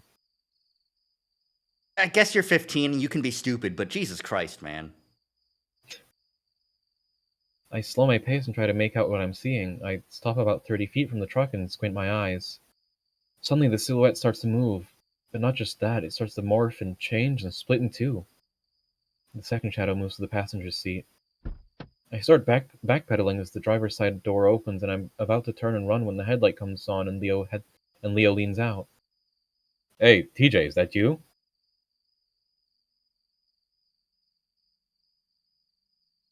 I I stop and relax, and internally chastising myself for being so skittish. Yeah, I was looking for you and Chase. Where'd you go? Oh!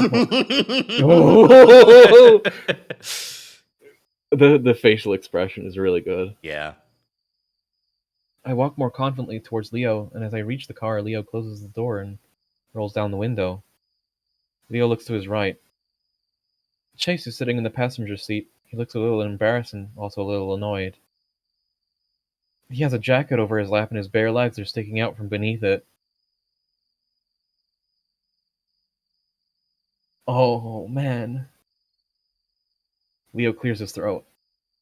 We just went for a, Fuck. We went for a fuck, TJ. Yeah. Chase seems to snicker at that.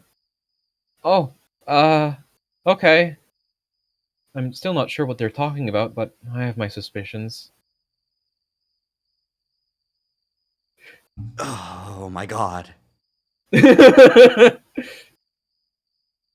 He's 15 and Catholic, okay? He's 15 and Look at Catholic Chase. and is friends with Flynn.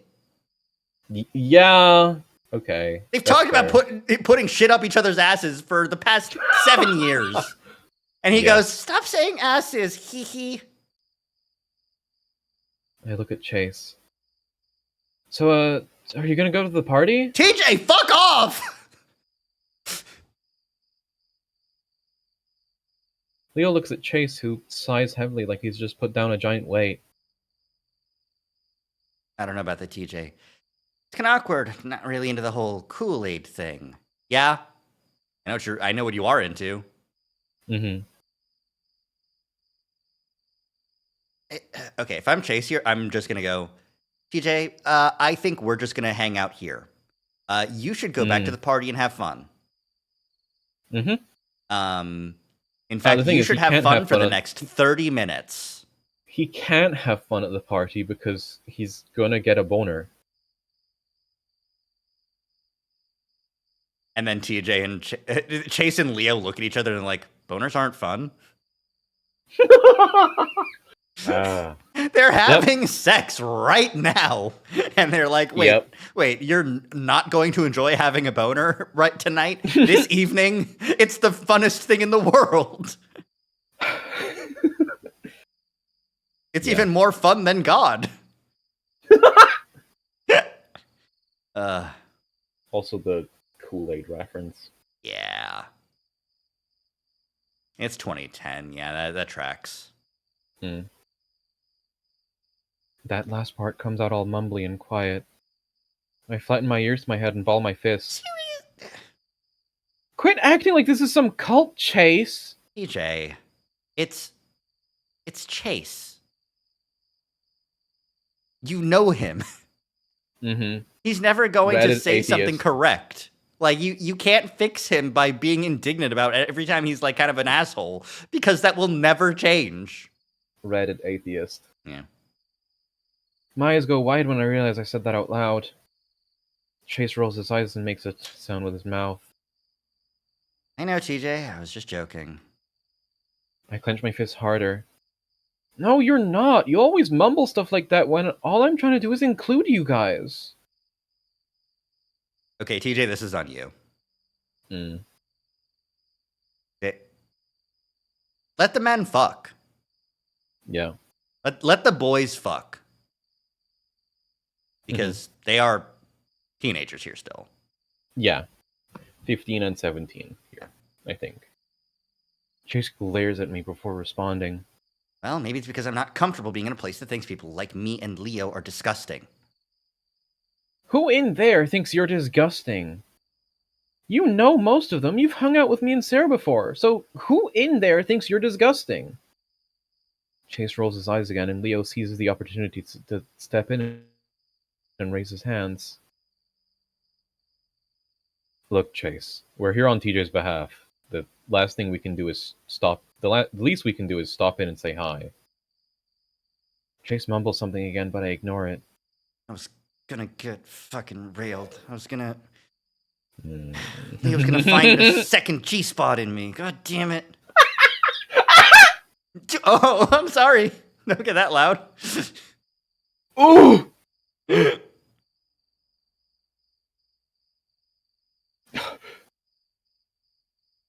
was gonna get my second prostate tickled. But no, Jesus comes first. TJ, god damn it. Floor time. No, it's not. It's not floor time. I can lock in. I can lock in. Tank the hit.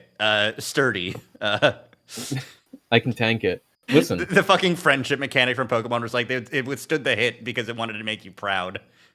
Mm-hmm. Listen, tanking shit is what Umbreon is good at. True. Huge defense. Mm-hmm. We'll head inside in a bit, Tej, and we'll stick around for a while, and then we'll all head home, okay? Leo's tone puts me at ease again, but I'm still uptight after what Chase said. Listen, I'm gonna go for a quick walk to get some fresh air. Leo shot a quick glare at Chase before turning to me. Alright, we'll be inside when you get back, okay? Oh, yeah, I'm sure you'll be inside. Shut the fuck up.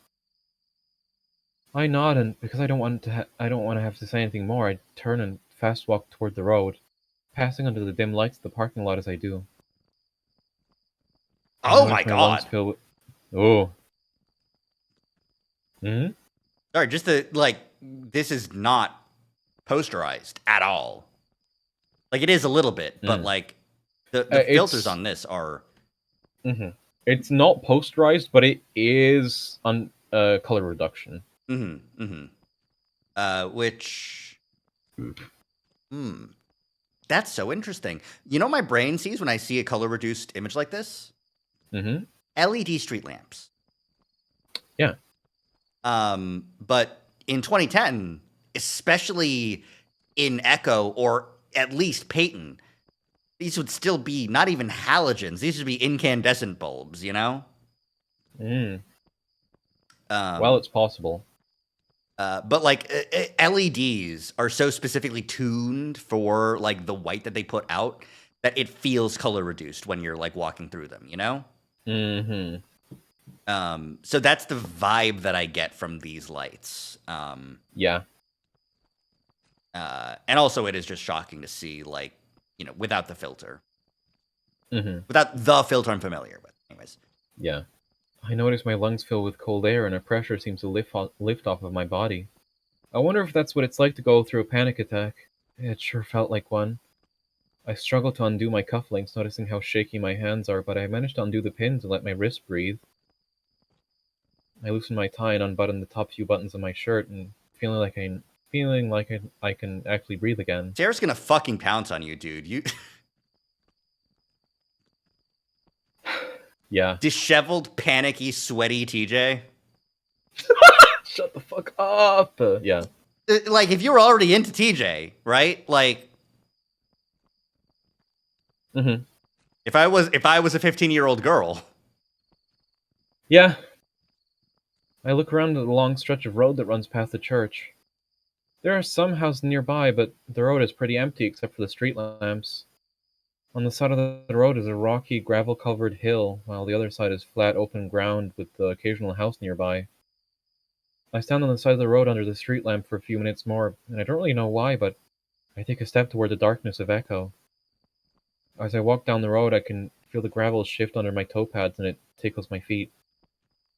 I force myself to smile, and I try to think about other happy little things in life, but all I can think about is Chase and Leo. And how homophobic I am.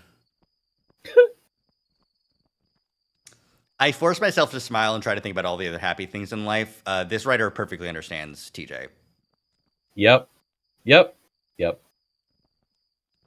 I sort of disconnect from what I'm seeing, drawing into myself as I wonder why I thought it had been a good idea to invite Chase. Oh my god, you fucking hate this guy, don't you? You're right to, but you can't say it, can you? You do. Mm-hmm. Wow. It's so interesting thinking back to TJ Root because TJ is defensive and Chase is less dismissive. He's still dismissive, but yeah. I wouldn't say it works, but like TJ fucking hating Chase's guts, but still being willing to be friends with him. I guess that is turning the other cheek, huh? Kind of living the virtues. Yeah. He's always been kind of mean, but today it's even worse for some reason. I told you why already.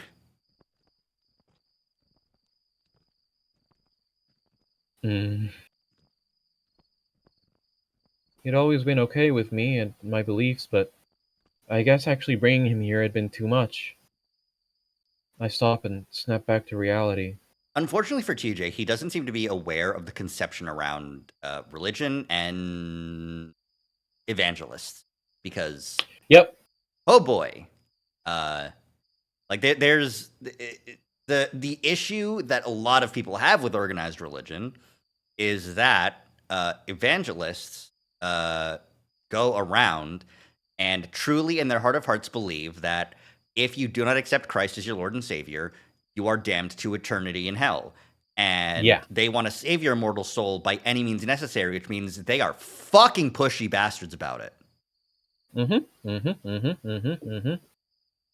And obviously that's not your experience if you're a believer because you are in. You've made it. You're good. And it's... You experience all the good things about your organized religion without really acknowledging or interrogating or thinking about all the negative aspects of it, besides like Chase saying, yeah, but religion thinks gay people are bad, and TJ going, nuh-uh, and then Chase being like, what? Well, what do TJ's you mean, like, nuh-uh? well, none of the individual people in that church hate you or find you disgusting, as far as I'm aware.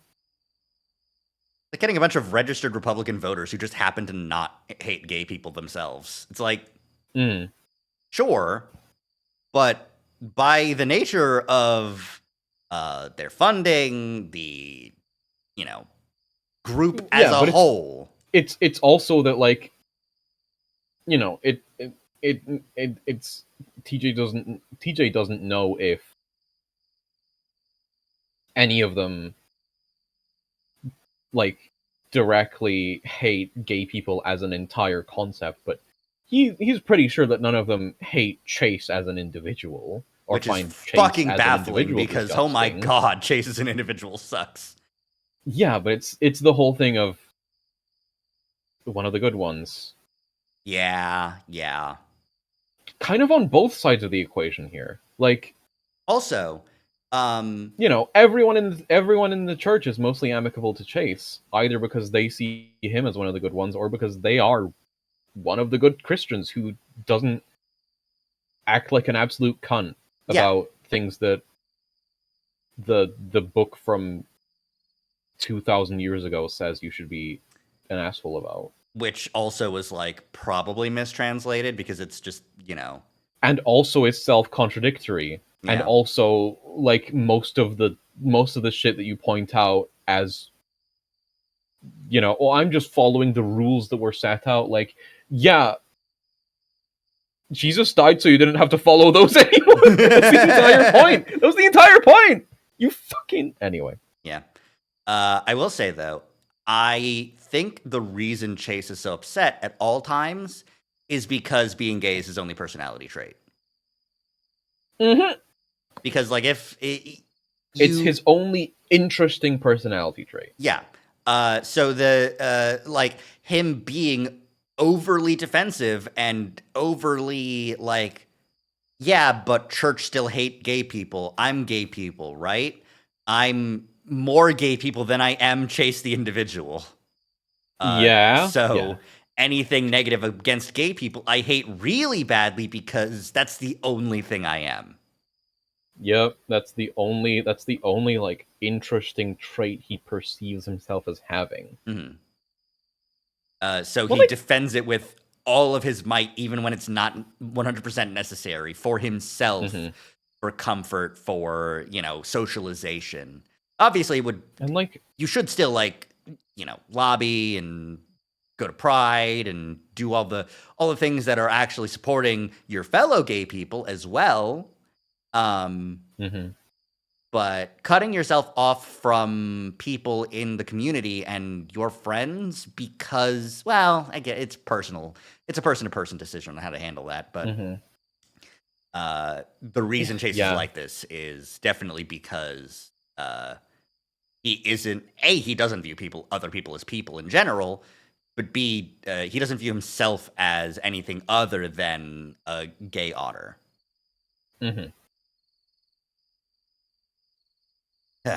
Anyways. And the thing is, Chase definitely does have interesting traits about himself. Everyone does. Chase is not like a complete fucking bland, blank slate whose only trait is that he likes man.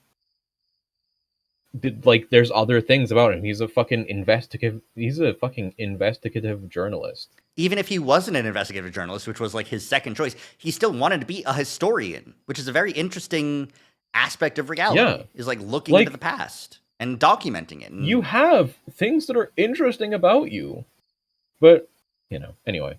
Yeah. It's completely dark and I look up. It seems I've walked past the streetlights on this road. I turn around and look back towards the church. I didn't realize I'd walked this far. I can barely make it out from here. How long have I been walking? I sigh and start to head back, putting my hands in my pockets as I pick up the pace. I'm unnerved with how loud my footsteps are now. Yeah, I can hear them too. Each footstep is like nails on a chalkboard, causing the fur on the back of my neck to stand up.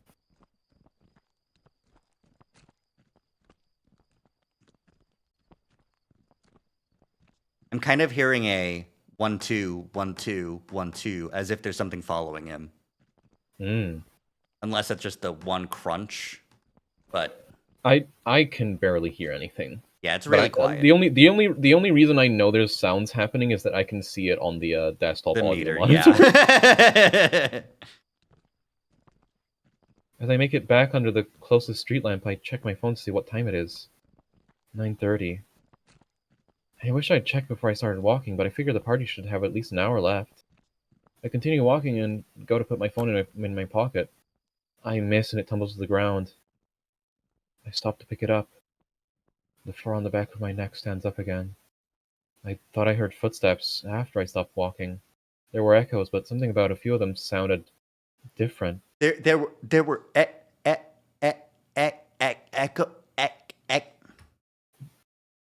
It had to be the echo, right? Oh, what the fuck, man? This is a good-ass CG. CG drawn by the writer for this short story, Scratchel. This is good. I like the big wide eyes of TJ here. I think this CG is used as the like sidebar art on the official Echo page, the official itch.io page for Echo. I'd believe it. This is good. This is good. It is really good. I stand up and look behind me, but I don't see anything. I squint my eyes looking into the blackness, but I can't make anything out. I listen for anything, and I think I can hear breathing, but when I try to focus on it, a steady, high-pitched ringing starts to build. Oh boy, man, you're really getting into it, huh? The more I try to focus, the louder it gets. What? What? What? Hi, Caravel. What the fuck do you mean? Hi, Caravel. What do you mean? Did they? I've been seeing on Twitter that in the lead up to D23, there were posters, there were banners with Kingdom Hearts at D23. Mm-hmm. Did they make a Kingdom Hearts anime and announce it at D23? And that's Kingdom Hearts and anime. Greenlit by Disney. Yeah, they announced it at D23. I was fucking right. 2 hours ago. Kingdom Hearts The Series. Developed in partnership with Tetsuya Nomura and the creative team at Square. It is a series of reimagines the expanded, celebrating characters that capture the hearts of millions of fans around the world. Holy fucking shit. Kingdom Hearts anime, Warrior Cats anime, it's all coming together. It's all coming together. Y2K, fucking early 2000s cultural victory. Who the fuck is this in the key art? I don't know who this is!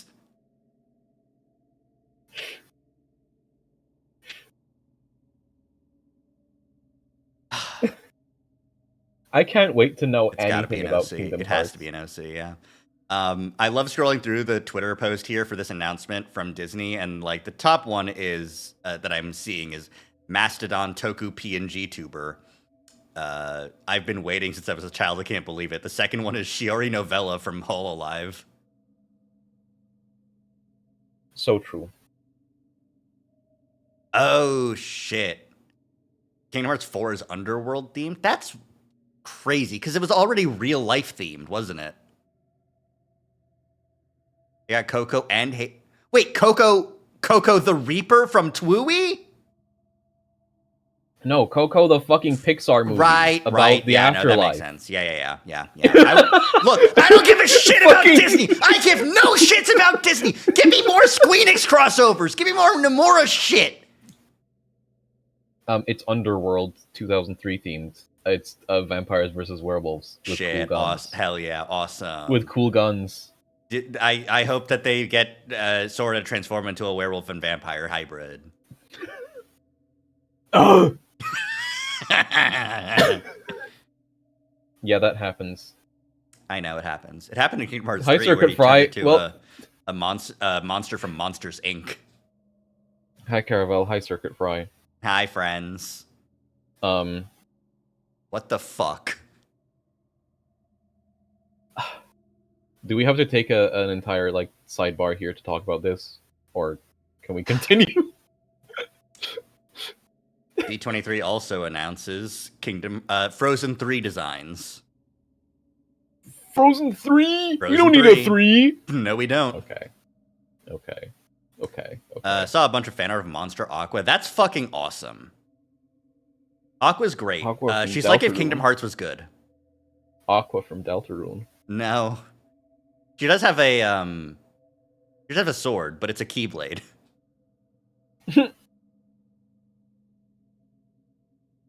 A key dagger. Shit. Ooh, let's play Keyblade game. So true. Such a mark for Frozen is the thing. Here's the thing about Frozen. It's a pretty well animated 3D movie. I appreciate that. When are they gonna make all the different elements that everyone was so sure that they were going to make? When are they gonna make Frozen the Guardians to Train Your Dragon? Rise of the Frozen Dragons. Rise of the Brave Tangled Dragons. Yeah! Still mad Elsa doesn't join your party in Kingdom Hearts 3? Yeah. Melted.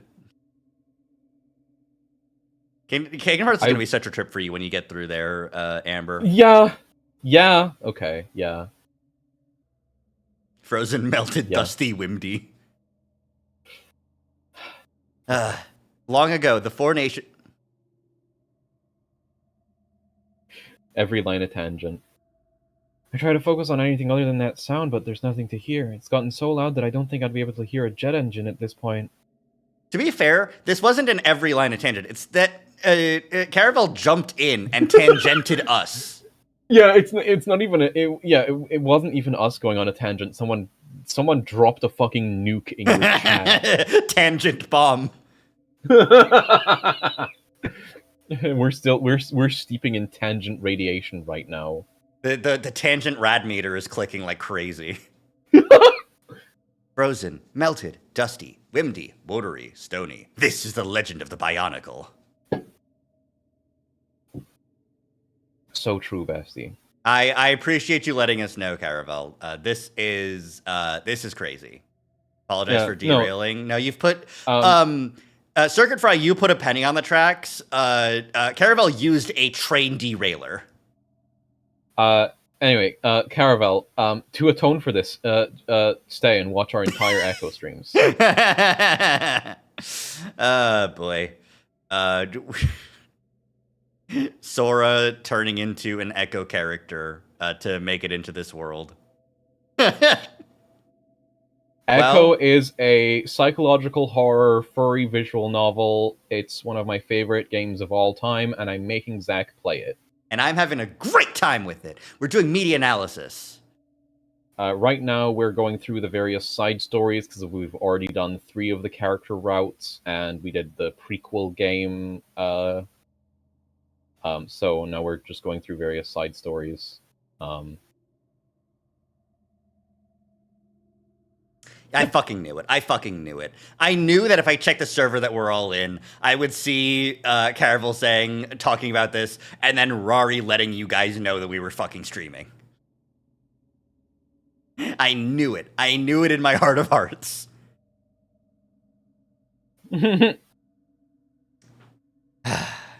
Mayhaps. Anyway, play Echo. Both of you play watch Echo. Watch our VODs. Yeah. Play Echo or watch our VODs, which is like, it's fucking 72 hours at this point. It's awesome. It's 3 days worth of VODs. Your Kingdom Heart of Hearts. It's true. I have, in terms of my experience with Kingdom Hearts, I have played all of the games. I guess not Chain of Memories. I played Re-Chain of Memories, and then I gave up. I don't know anything. I've played... I don't know anything about Kingdom Hearts. I will... Listen, once we're done with Echo, I will play Super Paper Mario. And then after I'm done with Paper Mario, I'll play Kingdom Hearts. That's the schedule. That's how it goes. And I, for one, am looking forward to it. Donald and Goofy are there.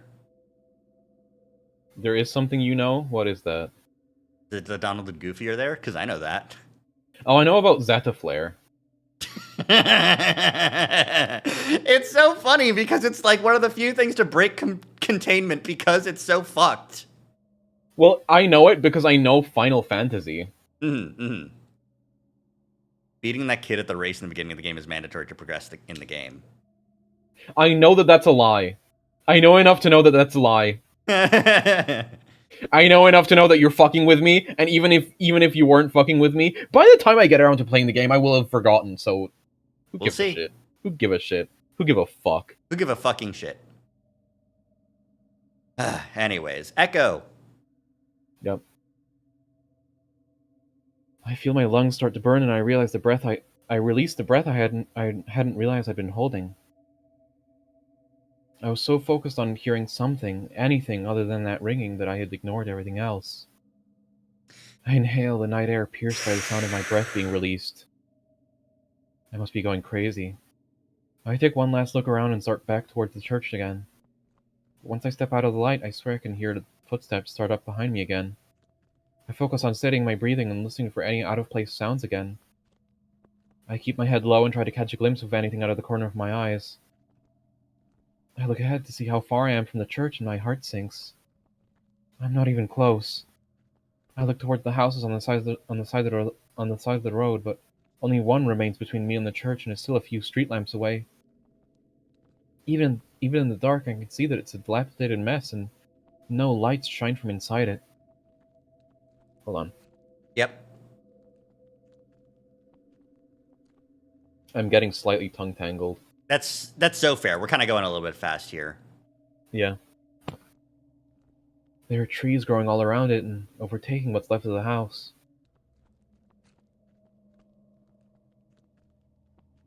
I consider running and hiding in there, but there's no guarantee the doors are unlocked, or worse yet, maybe that's where the person who's following me lives. Just keep walking. I can't see anyone, so it might all be in my head. And even if it is someone following me, who's to say it isn't someone from the church? That would make them a good person, right? Oh, TJ, you poor baby. You think Oh, everyone from the TJ. church is ontologically good. Oh, TJ. Poor Tej. Yep. I make it under another streetlight, and then another. I pass under another two before I make it in front of the dilapidated house. Just then I hear ragged breathing coming from behind me, and I spin around with a yelp. But there's no one there. A whine escapes my throat as I look into the darkness. Shouldn't I be relieved that no one's there? But I can still hear that ragged breathing. It sounds like it's coming from everywhere. I can hear it to my left, but I can't see anything. Did something just happen on the left of the screen? Oh. Oh, the colors are definitely changing. I look to my right, but I don't see anything. I spin around looking in all directions, but I can't see anything. I turn my back towards the light pole and I slowly back up. Tears fill my eyes. Hello? Is there anyone there? This isn't funny! I jump in surprise when my back touches the light pole. I can hear his ragged breathing coming from my right and moving to the left just outside of the light. I shift on my feet and I can hear his footsteps echoing in the darkness. TJ has made an interesting shift in these last two lines. Yeah? His breath. TJ's playing the pronouns game. His footsteps. Even though this is TJ's internal monologue, he knows who it is, but he won't admit it to himself. Yep. Hello? That's when I see something. I think I can see him moving around in the darkness, a tall, lanky figure. He bends down and starts to walk on all fours, but what I can make out disappears into the darkness again. It can be heard pacing around me, and as it starts to come closer to the light pole, I turn and back myself into the middle of the shining light. I hug my arms to my chest and whimper. I don't know where it is anymore. Whatever it is. I try to listen again, but that terrible ringing pierces my ears. I feel my face scrunch up and tears run down my cheeks. I feel another whimper escape my throat and I look around into the night. I look back towards Echo and I see a car driving towards me and I feel a sense of hope wash over me. The lights are changing again. Mm-hmm.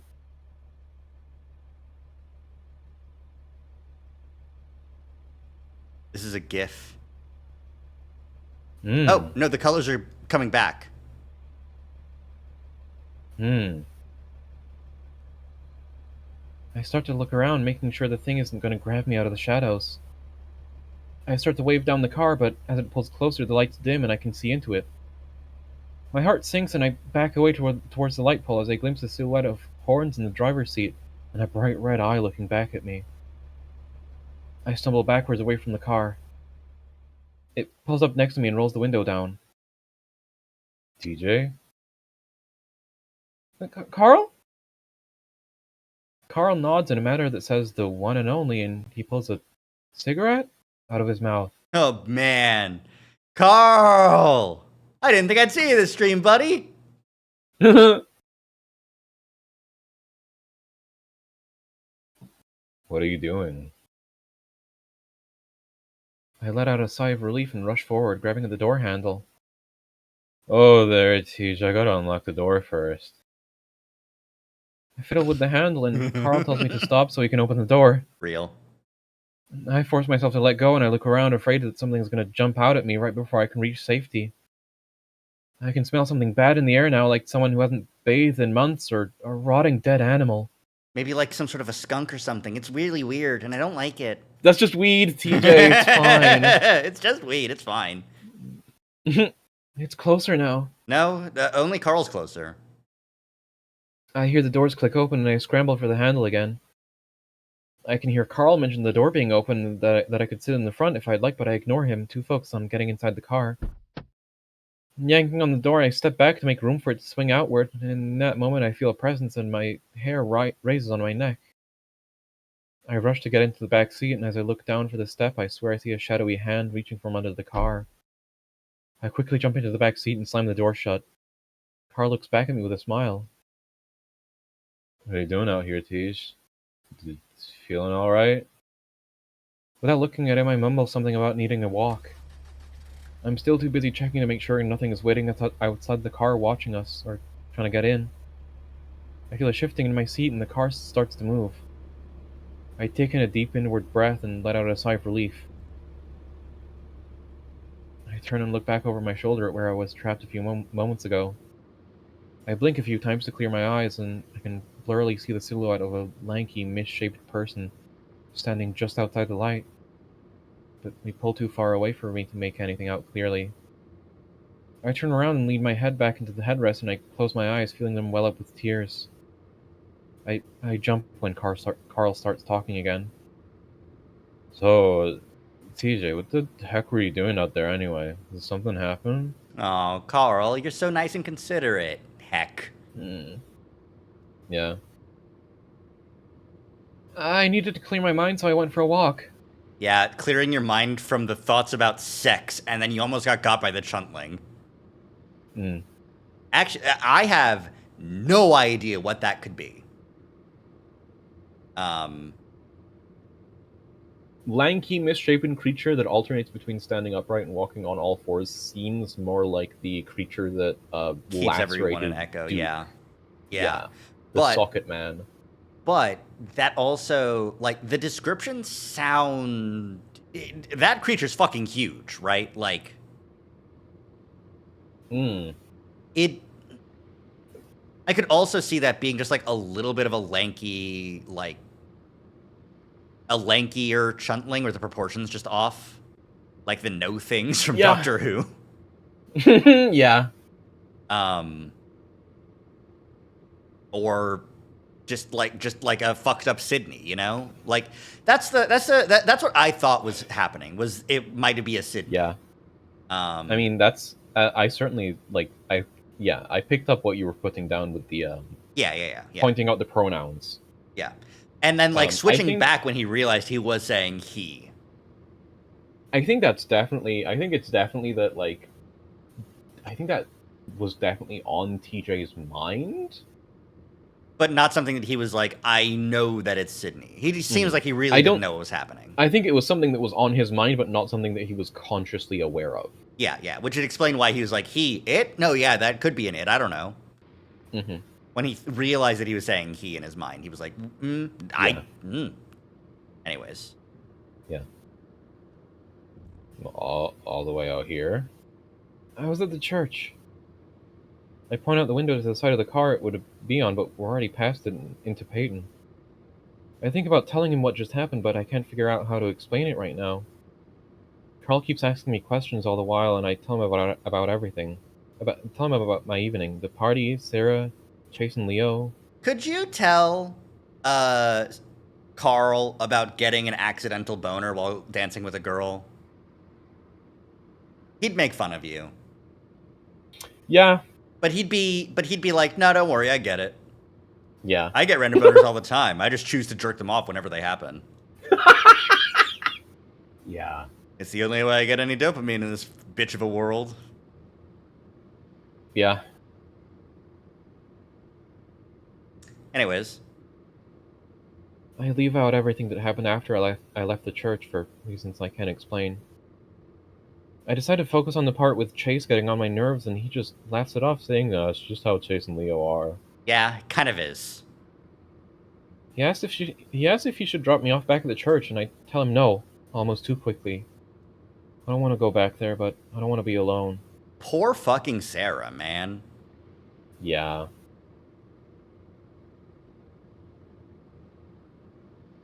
So instead, I asked him if I can go over to his place for a bit. He replies with an ecstatic, of course, and I message Leo and Chase to let them know. He mentions that he was going into Peyton to buy a new game that's just come out. Ooh. How long was TJ out there? Because he looked at his phone and it was 9:30, right? Yeah. Carl could be going early, but if he's going to get a game that just came out this late at night, going for a midnight release, right? Mm-hmm. Yeah, I feel like 9:30 is A fine time. a fine time to queue for the midnight release for a normal game that isn't like the new Pokemon or whatever, right? No, I think. Well, Depends, because this is a GameStop in a mall, so they might want people inside before the doors close. Yeah, I was thinking more like I was thinking more like some type of popular enough franchise, but not something that's like massive. Like I don't think it would be Call of Duty. I don't think it would be Pokemon. It definitely wouldn't be a new console release. But like, something that still gets like a midnight release with like a decent queue. Ooh. Mm-hmm. Most popular games released November 2010. Uh-huh. COD Black Ops. Mm-hmm. Assassin's Creed Brotherhood. Mm-hmm. Need for Speed Hot Pursuit. Mm-hmm. Poker Night of the Inventory. Danganronpa! Oh, man. Gran Turismo 5. Connect Sports. Ah, fuck. 999! Ah, fuck. Yeah. Missed it by a month. What game? What are you looking for? October 2010, Fallout New Vegas.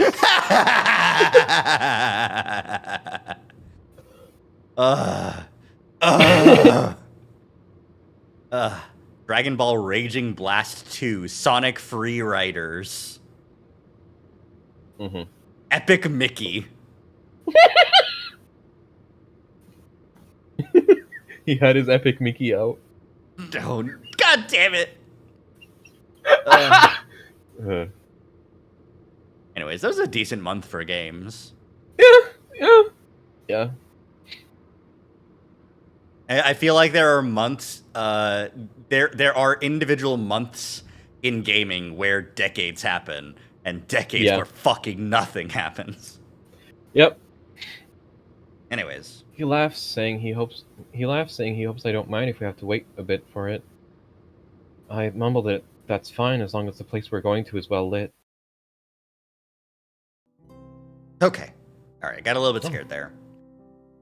That was a much very one. Abrupt ending. Yeah. But we still drew it out to 2 fucking hours with our tangents. Yeah, but it wasn't 2.5 or 3 hours. Yeah. Because, like, we ended the last one about midnight, honestly. So, it was more like an hour and a half. Yeah. But yeah, that's fascinating that TJ did get those experiences. And poor Sarah explicitly saying, I want to dance with you before the party is over. Mm-hmm. And then TJ getting so caught up in his friendships that he's like, I want to go find Chase and Leo instead of I'm kind of good with the person I actually fucking like. And then going like, I'm going to go for a walk, and then getting fucking echoed, and then going like, I'm too scared to go back because of the monster. It's definitely just the monster, not me being scared of intimacy with Sarah.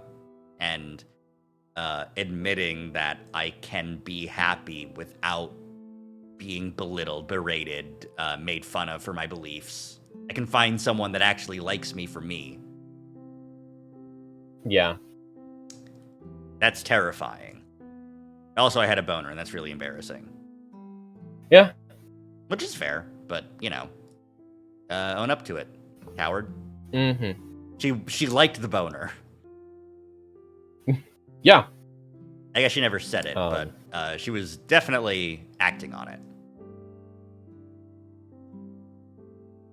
Anyways.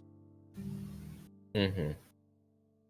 Sarah was mentioned in TJ's route, right? Like he talked about like Bible study. I was with Julian and Sarah and stuff. I don't remember, Been a while. actually. I feel like the name Sarah has come up in the past. So it seems like TJ and Sarah might still be friends at the least.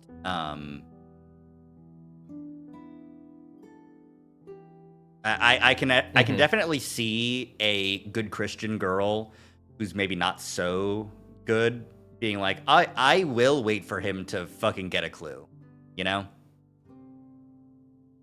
He seems preoccupied with a lot of stuff, but when he's ready, I'll be here.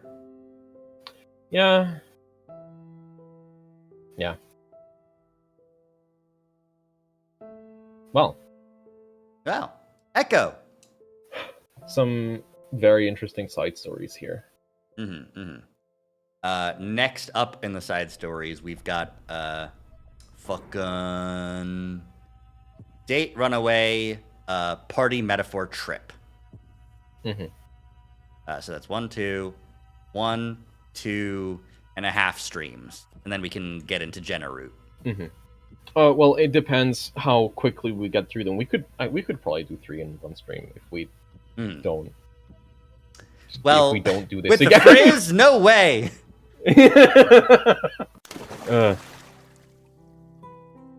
All right. Anyone live we can raid? Do you want to look at that? Let me check. I'll open up the raid thing, and I'll also go on my tangent. Not my tangent, my outro. Yeah. Ah! Good evening, Big Shinks. Everyone loves Big Shinks. Everyone loves Big Shinks. Yeah. Thank you all for coming along. Thank you all for being here. I hope you had a good day. I hope you have a good night. I hope you have a good rest of your week. I will be back here on my channel tomorrow playing The Legend of Zelda: The Wind Waker. Oh God. Big Shinks fell all the way over onto you. Hi, Big Shinks. I'll be and next week, Thursday will be a Doom stream where I'll hopefully be wrapping up the map set I'm currently running through. And Friday will be here with Zach again, reading more of the Echo side stories. You do. You do. The thing I don't advertise the Doom streams very widely because they're just like a super casual thing that I'm doing for my own enjoyment. Birdley's there. I run everything with fucking Deltarune companions because it's funny. That's why Circuit Friend needs to go there. Exactly. Yeah. If you want to keep up with me outside of my streams, you can follow me on Tumblr and Blue Sky at Emberion. You can check out my personal website at emberion.neocities.org. And if you want to see all the VODs from my previous streams, subscribe to me on YouTube at Emberion. Zach. Thank you all for coming by and hanging out. I took a little bit of a break this previous week to rest up my wrist. I think I'm ready to get back into it, though. Not streaming genuinely fucked up my sense of time throughout the week so bad. Like, so true, Basti. Stream days are how I count days. But yeah, I think I'm going to be back. We got probably Cult of the Lamb on Monday, probably Disco on Wednesday, and Echo on Friday. I might replace Cult of the Lamb because as much as I like that game, I don't know for sure that I'm an interesting streamer while playing it. Because I feel like a lot of my chops come from riffing off of things that are happening. And when I'm playing, I'm too locked into actually playing. You know? It's difficult to be an interesting and interactive streamer when I'm like, all right, I got to focus up on doing this room without getting hit. Yeah, which is why which is why you're good at visual novels. Exactly. That's why I want to replace the Cult of the Lamb with another visual novel. Ad Astra. No, there's cock. Yeah. But I'll see how I'm feeling. I gotta interrogate that tomorrow and get the schedule set up and everything. But expect more Monday, Wednesday, and Friday streams. Why do you say that like it's a bad thing? Because it'll get me banned. I'll play it on my own time. You can't do that on Twitch. You can't show that on Twitch. One time, Alpha Rad showed tits and pussy on video. It was really funny. So true. He was playing Honey Pop. Because it's one of his favorite games. Yeah. He really loves the puzzle aspect of it, genuinely. Oh my god. And he played it on Alpha Rad Gold, or Deluxe, or Platinum, or whichever one the side channel was called at the time. And they had their editor cover up the game at the end. It's the last frame. Missed a frame. Missed a frame. And that went up, and YouTube didn't notice, but they did, and they covered it up. They fixed it before anyone noticed. All right, I'm looking at raids. I see Digi Doggy. I see Calamity Kaiju. Calamity Kaiju's playing Sprayders. Someone else that I follow is playing Kingdom Hearts 3. That's really funny. Pat stares at us playing Xenoblade Chronicles 2.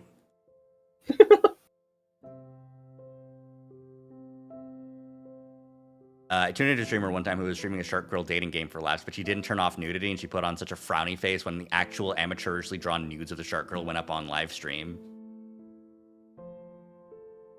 Yeah. Yeah.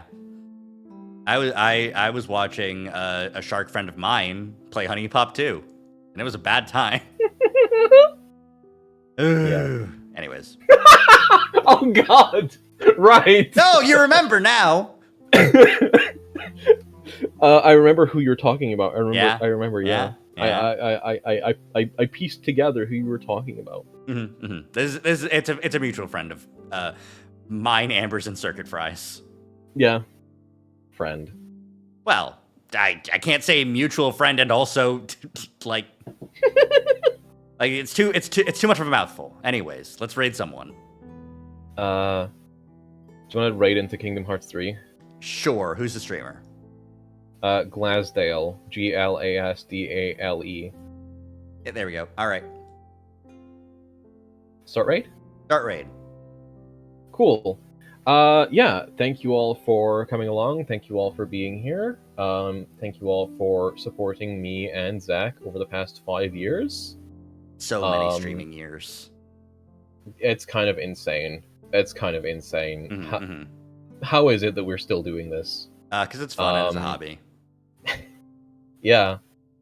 Yeah. Yeah, thank you all for being here. Thank you all for supporting us. I love and appreciate all of you so very much. And until next time I happen to see you all, take care, stay safe, good night. Good night, bye. And to all the VOD watchers, a good night to you as well.